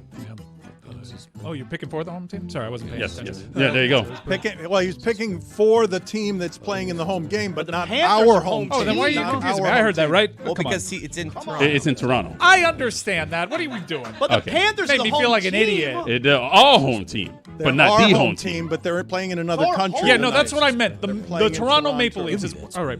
Yeah, I'm gonna okay. take the Colorado Avalanche against the spread because it's hard to beat them in regulation. A lot of teams pull the goalie, so always a great opportunity. They're really good in the third period, and I think they'll turn this thing around against Hillsbury. The Panthers beat them in regulation. I know. Yeah. So I'm home betting team. on that Third not time happening this again. season. Yeah, I'm rooting for not the home team here. Colorado Panthers were at has home that game, Colorado has 3 or 4 losses in regulation this entire season. Three now. Against the spread. That's crazy, right? Hey, Against the Spread is presented by DraftKings. DraftKings, the crown is yours. We're halfway through the season. Yes, that is nuts. They've been very good, and the Panthers don't have a better victory than that one at home in their most recent contest against Colorado. I do want to correct something, at least to be fair to Ashton Genty. He had 1,300 yards this year, Greg, and 1,000 of them were against the spread. Yes. 975 of them were rushing. but 1,000 of them were after contact. Yeah. Yeah. Like They got to fix the line. Their offensive line is broken, Right. but what would you have liked him to show you when the offensive line is that bad? They cannot pass the ball, and Right. they only have a tight end. They traded their number one receiver. Right. So what would you like? How would he have put up numbers in that offense that just got Pete Carroll fired after 1 year? You saw him in college. It's not like he doesn't know how to run. Right. No. And maybe I was harsh to say he had a bad rookie year. I would absolutely call it a disappointing rookie year based on where he was drafted and the expectations of him. 3.7 yards per carry, ranked 45th in the league among qualified running backs. I imagine at NFL headquarters, there's a room where it's like, this is the room where we track stats, and everyone's in charge of one stat. Like, I'm the yards after. So my job is to keep track of when someone's been touched. And I'm just at my desk, and I'm like, he's been touched! He was touched 3 yards before. Like, that seems like a hard thing to track. It's stupid. Like the yards after contact. Are we talking about just grazed? TMI. Yeah. Is this like a those, hit? That is one of those that I always take their word for. Exactly. It just... You know what I think is the hardest stat to keep track of? I wonder this every time I go to a Panther game, and they show on the screen there, in real time, the ice time. Yeah. Who the hell keeps track of all They that? actually have trackers now. Is there a room in the ice high up? Gadjevich is on the ice. They wear those things. That's how they determine it? Yeah. And it's updated a lot- in real time. Yeah, it's a lot more seamless now. Wow, Too much. very Who impressive. cares? Let's all go around the room. The stat you'd most like to be in charge of. Greg? You were official scorer for minor league baseball. Well, Greg is sitting here saying too much information. Yeah. He's objecting to all of it. Greg Cody is anti-information. He's anti-learning. He's anti-getting better. He's anti-improving. He's anti-wisdom. He's anti-open mind. And because Some of that's true. Because he is against those things, he sees no value in I believe there's nuance in saying, you said Ashton Genty was just terrible, and I'm telling you he had 1,000 yards after contact. That's useful information on neutering your point, diluting it at least a little bit, that he's terrible. Because if he's doing that much after contact, Right. it's not irrelevant. I don't think I said he was terrible. I think he said he had a really bad season. And I continue to think it was a really disappointing season based on draft and expectation. But, growing up, I knew what a good baseball player was. I didn't need to know what his OPS was because OPS hadn't been invented yet. You know what I'm saying?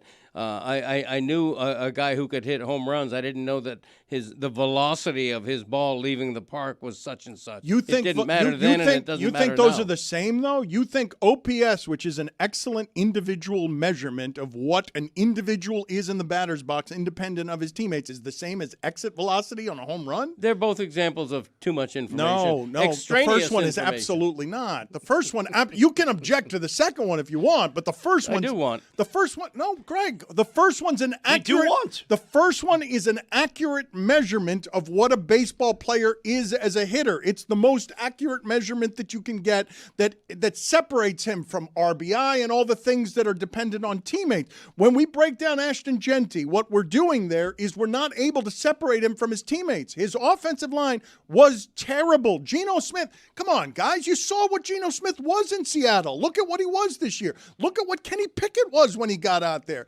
Did you guys see what the Packers did this weekend? It was like 50 yards of offense they had by the fourth quarter. That's what the Raiders were when Kenny Pickett replaced Geno Smith. They were terrible at offense. It's not Genty's fault. So how do you rebuild that? Do you just load up the offensive line for a future quarterback, or do you get the quarterback knowing that you need the offensive line, but this quarterback has really good numbers against pressure? Bijan Robinson in his rookie season had 976 yards on the ground. Much after contact. Ashton Genty had 975. Okay, so I got to backtrack. How does the technology on the skater know when they're on the ice so that the clock starts running again? They all have eagle eye, dude. Who has eagle eye? They all have that technology. Have you ever not? Who's they? Have you ever watched like these like fan watch parties at like the Tampa Bay Lightning when they're on the road and people are watching just like these little circles on the ice move and pass the puck? Yeah, everything's tracked. I watched now. the finals game. Tracked by who? They're tracked by the cameras. So the cameras They're see a tracked by player cameras get on and the ice, sensors. and a camera There's a starts thing. motion. The perimeter of the ice has like a thing on, and then when their sensor goes past it, it triggers. Okay, this person is moved. You know that for sure. I'm just assuming. Why are you that's kinda poking how it holes works. in this? It's I can say common fairy sense. dust. It friggin' works. I'm it trying backs to up. understand is all. Well, you don't think it checks out? But You think Seth Jones may be on the ice for 13 minutes and not I'm 12, just trying to 37? understand, and Chris's theory that there's a sensor around There the is. edge of the rink. I'm sorry, I'm not buying that. I just think there's a sensor on them, like the tracking thing that we're talking about. It's probably tracked based off movement. So when they get up off the bench, How do you know it that? starts. How do you know it's timeout and they're not just getting on the ice? How do they know? Don't look at me like that. This is a legitimate You think question. someone getting off the bench and going to the bathroom is the same as the heart rate of playing an NHL game? We just saw a No, what if pretty he's skating convincing toward the video. faceoff dot? We just saw a pretty convincing video of Mario Cristobal punching Ryan Day in the face. Yeah. And you don't think they can figure out when you're on the ice? I'm trying to know who they is. Is yards after contact like any touch, You or know it needs who to they be are. some level of like hit? Like, what if I'm reaching to tackle you and just my hand just You know a grazes stat your that I thigh? heard? Greg McElroy on Always College Football. He's like, Ole Miss, they initiate contact on a rushing attempt 1.5 yards after the line of scrimmage. And Miami, they're running for 5.5 yards after contact. You know what that means? 7 yards carry. Yes, that's what I've been saying. Mass kicks ass. It's a bad defense Ole Miss has. That's why I refer to them as Ole Miss tackles. They missed 15 tackles in the last game and won anyway. You mentioned tackles, Greg. I think tackling is going to be a big deal. Like this game is being played in Glendale, and that turf is a disaster. Remember the Super Bowl that was there? People were slipping and sliding everywhere. I'm worried about this turf, especially with a quarterback like Chambliss who can run around and squirt out of these situations. I think we're going to see a lot of missed tackles. Put it on the poll at Le Batard Show. Are you worried about this turf? And Chris Cody, I just want to see if I have this right. You're of the belief that it is possible that Ashton Genty has more than 1,000 yards after contact because everyone grazed his shirt with a finger. I'm asking the difference. But Like, does any contact mean? But I just want to be clear. You think the I majority. prefer it to be tough contact. Okay, yeah, but you're thinking that perhaps this stat is flawed because there was just somebody who sort was of grazed the Right. shirt. And all of a sudden he's sleeve- getting yak, and it's like, is this really yak? the sleeve of his jersey. I just want to know who's determining when a yak has begun. Does him giving a stiff arm count? If there's a scrum and a player skates fast to the scrum to defend his teammates, you're telling me the clock on his ice time stops? He's still skating. Roy, what do you mean does a stiff arm count? Of course it counts. That's There's contact. Like, what do you mean? But He's he delivering the generated the contact. contact. He No, I'm with generated Roy contact. on this. That's contact. No, but I'm with Roy on Contact. this. It's So not- now it's he not can who go create initiated. contact? What Yes. if I just want a bunch of yak? I'm just going to I- go like, oh, hit me. Yak, Touch yak. me. Touch me. Yes. The running back gets credit for yards after contact fraudulently when it's a blatant missed tackle. He didn't do anything. Right. It's the defender's fault, and yet the yak man gets credit for 38 yards after a Yak missed man. tackle.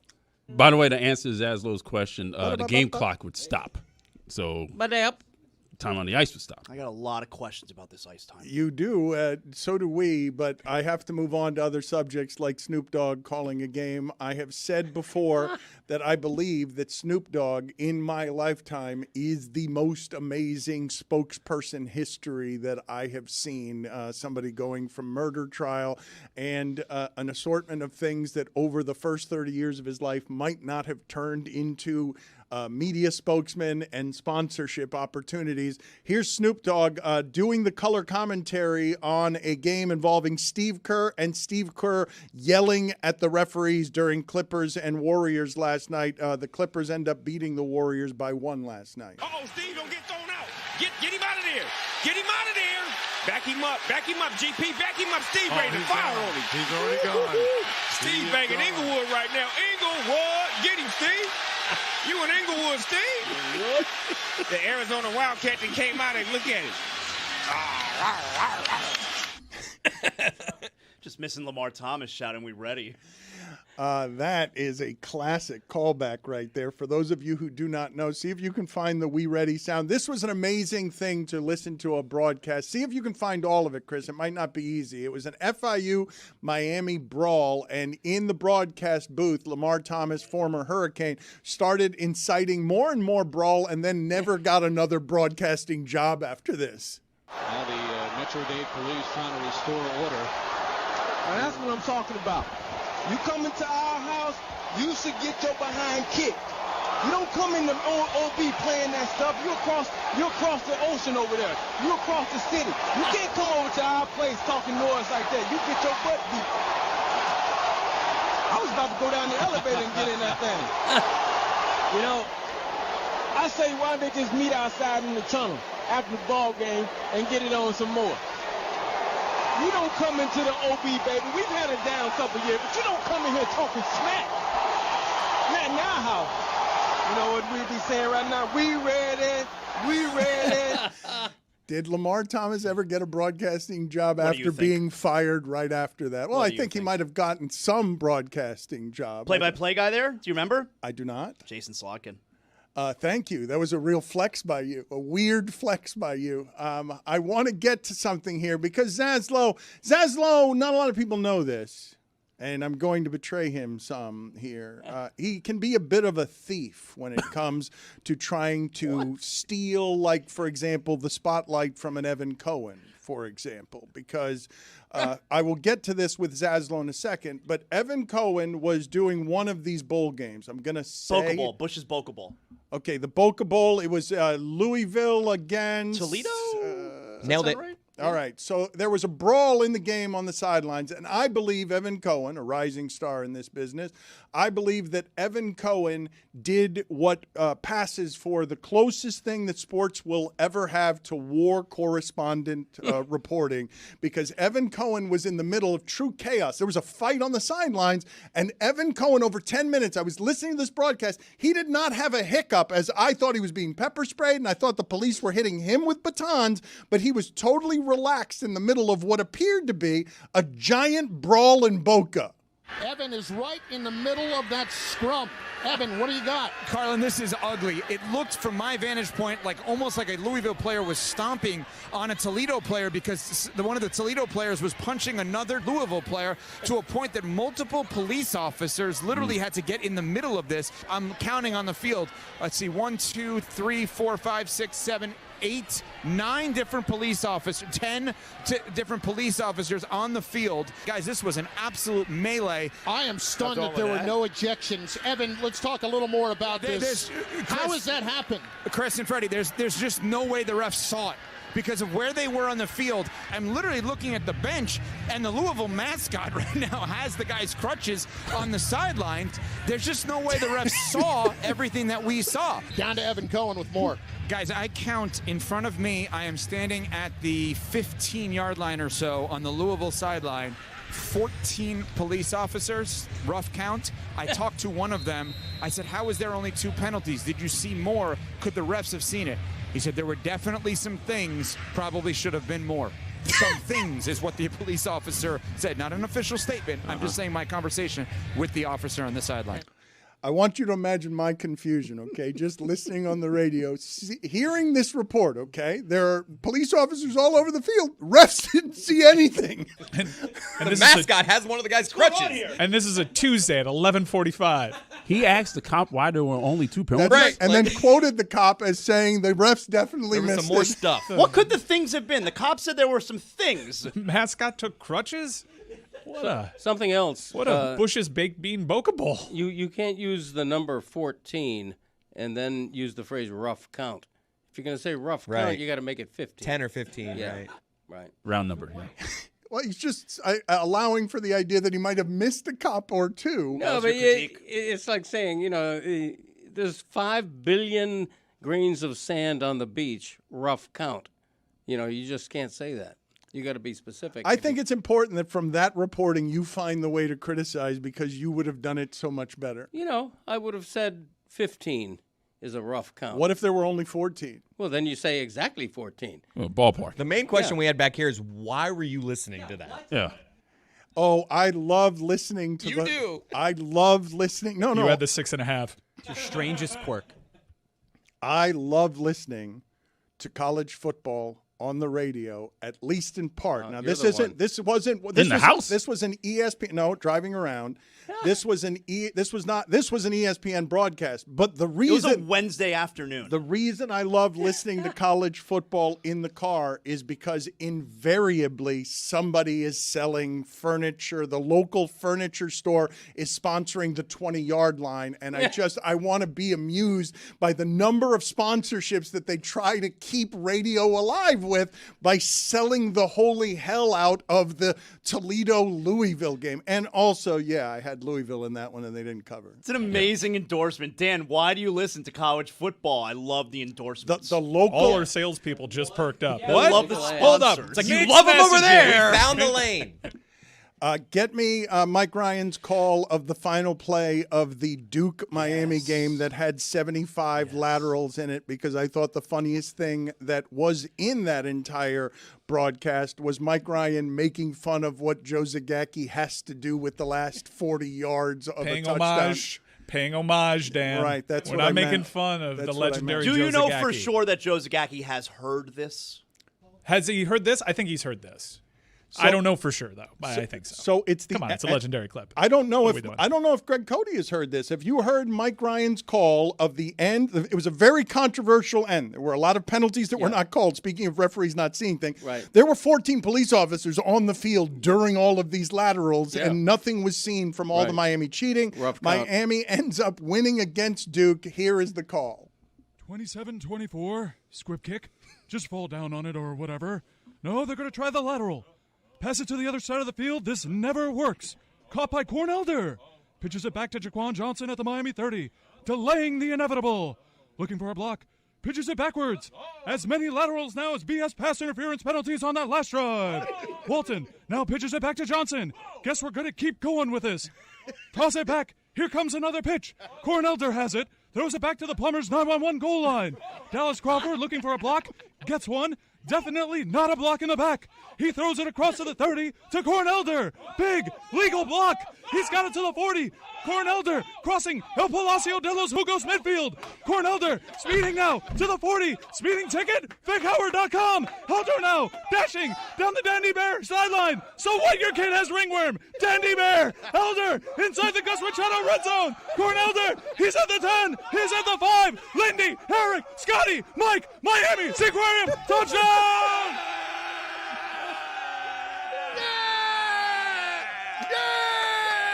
There are presently no flags on the field, and certainly no one will have a problem with how this game ended.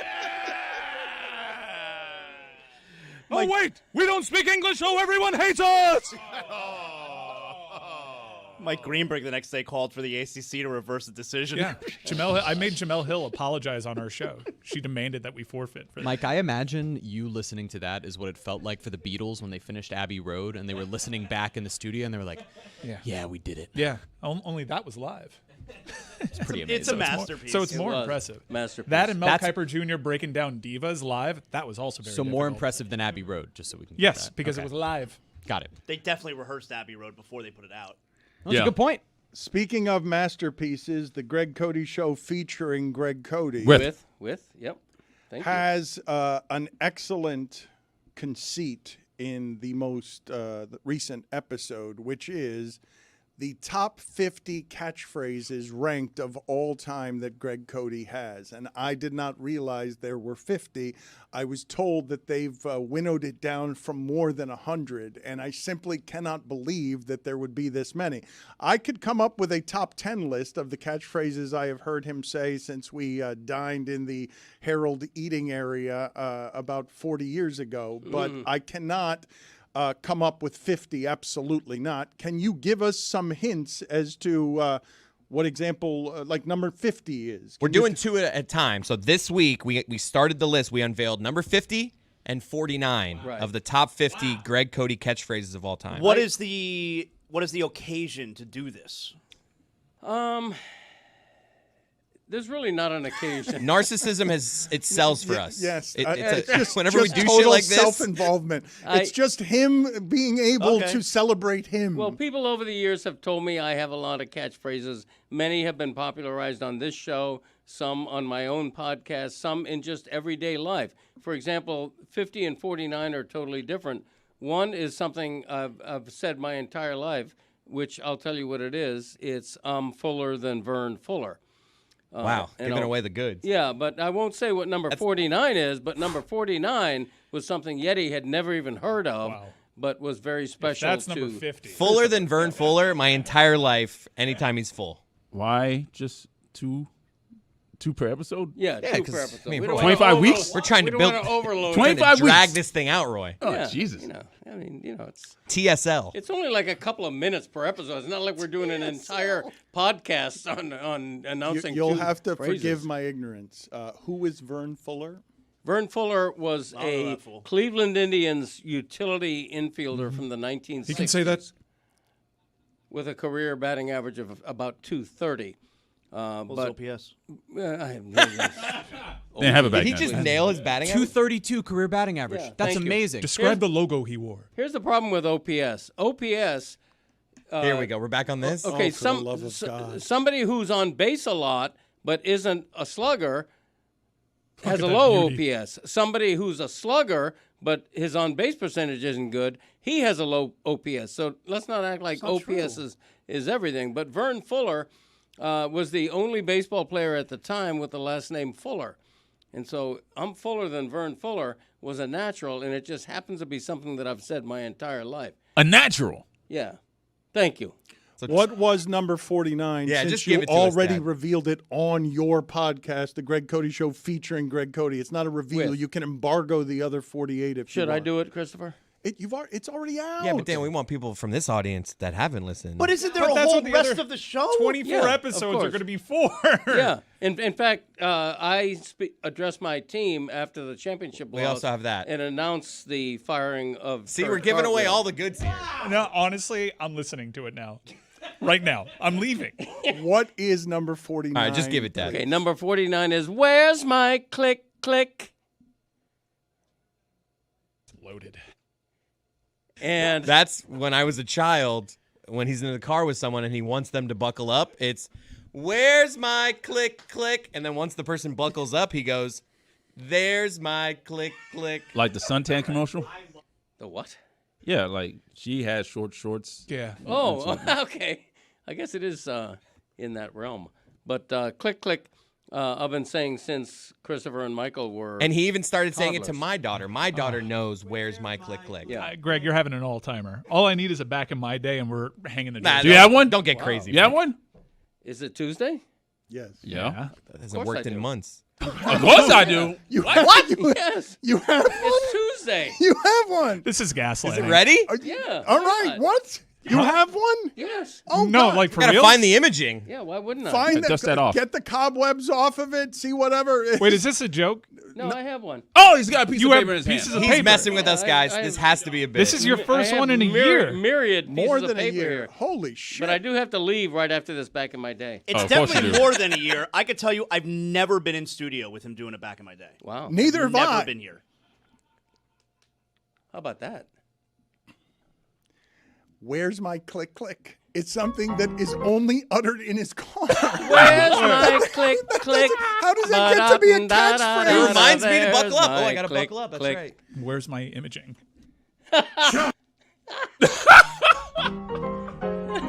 And now, it is time to take a trip down memory lane. Here's your guide, Greg Cody, with Back in My Day. Cliff's Notes. Things were so innocent when I was in school growing up that Cliff's Notes felt like cheating.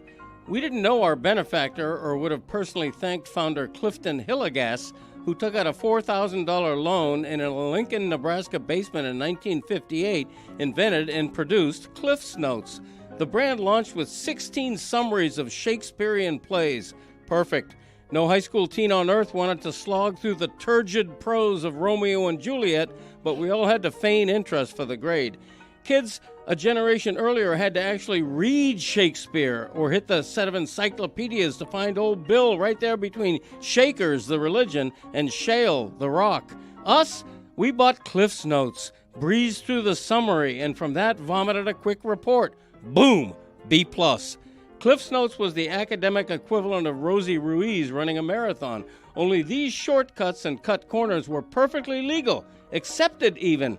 The iconic yellow and black guidebooks became such a part of society that they inspired Wiz Khalifa to write his song Black and Yellow. Okay, totally made that up. Now back to the truth. Cliff's Notes was the start of us having it easy. Too easy. Time was you wanted directions somewhere, you had to consult an atlas, ask someone who'd been there, or get a triptych from AAA. You needed a paper on World War II, you hit the encyclopedia or asked Grandpappy. No Alexa or Siri or whatever she's called now, no Google to ask, and certainly no artificial intelligence to do everything for you but wipe your ass. Cliff's Notes was a delightful shortcut, something different. Now everything's a shortcut. The very need for formal education is getting closer and closer to becoming extinct. There is no real need to know that pi equals 3.14 or that Australia is wider than the moon. But if there were, your laptop can tell you faster than your teacher. Now, so can Cliff's Notes, which sadly has adapted to the times and become more of an online entity that wants to do even more of your work for you. Ban everything that gives you free information fast. Make learning laborious again. Bring back dictionaries, atlases, roadmaps, sets of encyclopedias, and a reliance on the fading memories of elders. I'm Greg Cody, and that's how it was back in my day. Yeah. Welcome back. Take it. Welcome back. Yeah. Welcome back. Let's go. See, Jeremy, that's like listening to Abbey Road. It is my that right there. Worth the wait. Wow. Put it on the Now poll do it again. at Le Batard Show. Next week. Did you know that Australia was wider than the moon? This was something that I was thinking about. I've heard over the years many people make the argument on behalf of you shouldn't go to college. All of that information is available to you. You don't have to pay to go to college and have it taught to you. Now, I would make the argument there are all sorts of social reasons to go to college as well. But what I had not accounted for recently that's happened with AI is that it is a plague in our college system that college students aren't actually doing the work. They're just farming it out. So you're paying for college, but you're farming out all the work to computers and you're rendering college kind of useless if you can trick your professors because you're having the computers do everything for you. It's just not something that I had accounted for. Have you guys given any consideration to the idea that college would be less worth the cost now than it ever has been because so many students can just cheat their way through without having to do the work, especially if professors aren't paying close attention? Yeah, of course, but still it's about getting that college degree so that your potential employer, like you can't convince your employer, I didn't need to go to college. I learned all the stuff that I need for this gig. I did it on my own at home. Like you still have to show the employer that you went to the modern employer, the new age modern employer that understands that the entire world has changed and that there are other ways to learn than the traditional ways of learning, especially since you can now cheat your way through the traditional ways of learning. Like it's worth less than it used to be, I would think, if you could cheat your way through it. I think jobs that require a college degree are far and fewer between than they used to be. I just don't get the sense that that's a requirement of as many jobs as it once was. You got companies hiring people. I mean, come on. They're done doing that, pal. They don't care. You need to have that college degree to even qualify to get the job. That's what I'm saying. And that's all that the value really That's- has it been sucks. forever. It Like what you were sucks. talking about. Oh, it's awful. Like it's terrible. And that's why, like, when I was in college, I would tell everyone, like, no, everything that I learned of value came from internships because it's practically applying everything. And that's why there are so many jobs where going to a trade school would be better than going to college and earning a degree. But a lot of the time, that's your only choice. If you want to set yourself up for success, is I need to physically have a degree, whether you cheated your way through it or not. There are many things that I think people listening to this would be surprised that even some of the most successful people in sports haven't actually learned, because I believe that Lane Kiffin does not know how to grocery shop. I don't know whether this is his family playing a trick on him, but I do believe that some of these coaches are so lopsided and have to be so lopsided, being good at the particular thing that they're good at, that they have a team of people handling a bunch of stuff for them that they don't know how to handle. So let's look at Lane Kiffin here. He is a very popular, successful, well-paid LSU coach who has really shaken the entirety of the system, because the team he built in Mississippi with the quarterback he built it with is 2 games from a championship, and it's the best Mississippi team we've ever seen. And if he wants his assistants back, they might not have the proper coaching for the biggest game in program history, which is being played in 2 days. But is it surprising to learn, and do you believe that this video and audio from Lane Kiffin's home is true, that Lane Kiffin does not know how to grocery shop? Oh, you can't. Landry. Oh. What? I don't get it. Why did you bring that back? How else are you supposed to carry it? You have to pay for bags. They said you have to pay for a bag. You know, self-checkout. So then I just... Standing in his living room with a shopping basket that he took from the grocery store. Stole it. He stole. He stole. Yes. What do you mean? Is it stealing? Of course, not your property. Is it stealing? Sure. Put it on the poll at Le Batard Show. Is it stealing to? Well, I don't want to call it the cart because it's the basket. Is it stealing to take home the basket from the grocery store the way Lane Kiffin? I feel like did? if it's my Publix, man, like I'll be back. This thing will be back. And you're going to bring it back? Jack. No, you aren't. You'll use it as a laundry basket. You're the reason that I can never take the cart past a certain point without being electrocuted at my Whole Foods, where They can't be electrocuted. the cart just stops. The cart stops. I also and have my doubts. I am electrocuted every time I try to take. Story. Every time I try to take the cart a little bit outside of wherever it is they've got their electrical fencing. They have shock collars. I on their get carts. electrocuted I by the don't believe bars of my grocery cart, and the wheels freeze up, and you're the reason, because you think that's not stealing, because you think you can take the basket and the cart. It matters home and if you'll it's just his return publisher. it. Everyone has their grocery store, and I feel like you have true. more liberties at your grocery store if the managers know you. Like if That's he's true. there all the time, I'm not calling the cops on that. Did it look like he's there all the time? Yeah, I mean, I'm surprised he does his own shopping. I I was am very too. impressed by all that. Good for honestly. Lane. Well, he doesn't do his own shopping, clearly. I mean, he does. Oh, because you're saying he probably did for That's the first time. time he has probably in, 25 years? Maybe ever. He grew up with, like, head coach money in his family, right? Like, that's a rich man who's been rich for a long time. Trying to avoid paying what? How much did they charge for bags? Yeah, So he was he's like, upset they charged, 60 cents You for don't a think bag. Monty used to send him to the grocery store, pick up a milk? Charging Thumbs for up? bags, though, I'm out on that. You He can. he handheld the bottle of bleach, which I thought was a Pro move? a big move. don't wanna mix Yeah, the big bleach move. with the Yeah. food. Yeah, He exactly. handheld it. That's a veteran shopper. Good for Lane. You can make the argument, or a decent argument, that Lane Kiffin is sort of the advent, way ahead of his time, on the NFL team going and getting the really young head coach, the first 30-plus just young person who looks like a boy because he knows better than everyone else. He wasn't ready for the job that since, by the way, this Raiders organization you speak of hasn't been any good since. Like the Raiders, you guys think that's a good job, and that organization for 20 years has been an abject failure. Like everything that's happening there has been wrong. We've been asking, are they for real for 20 years? And the answer is always no. In fact, I'd put them right next to the Dolphins in terms of like, man, you haven't done anything. You're a regional team and you haven't done shit for 2 decades, no matter who it is that's in charge there. But to watch him presently do what's happening in college football as a symbol for sort of the excess and the stupidity and the way that the rules have gone all awry.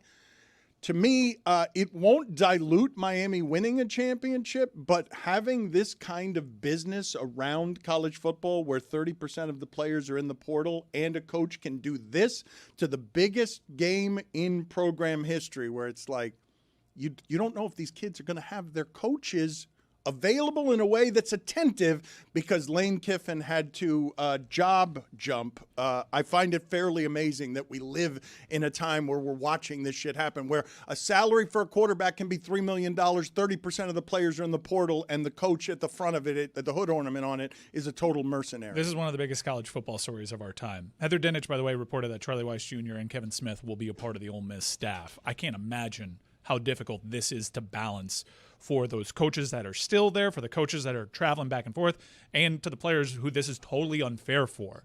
This is crazy, and I wonder if Lane Kiffin regrets it, because what would the national conversation be around this Ole Miss team? Regrets which part?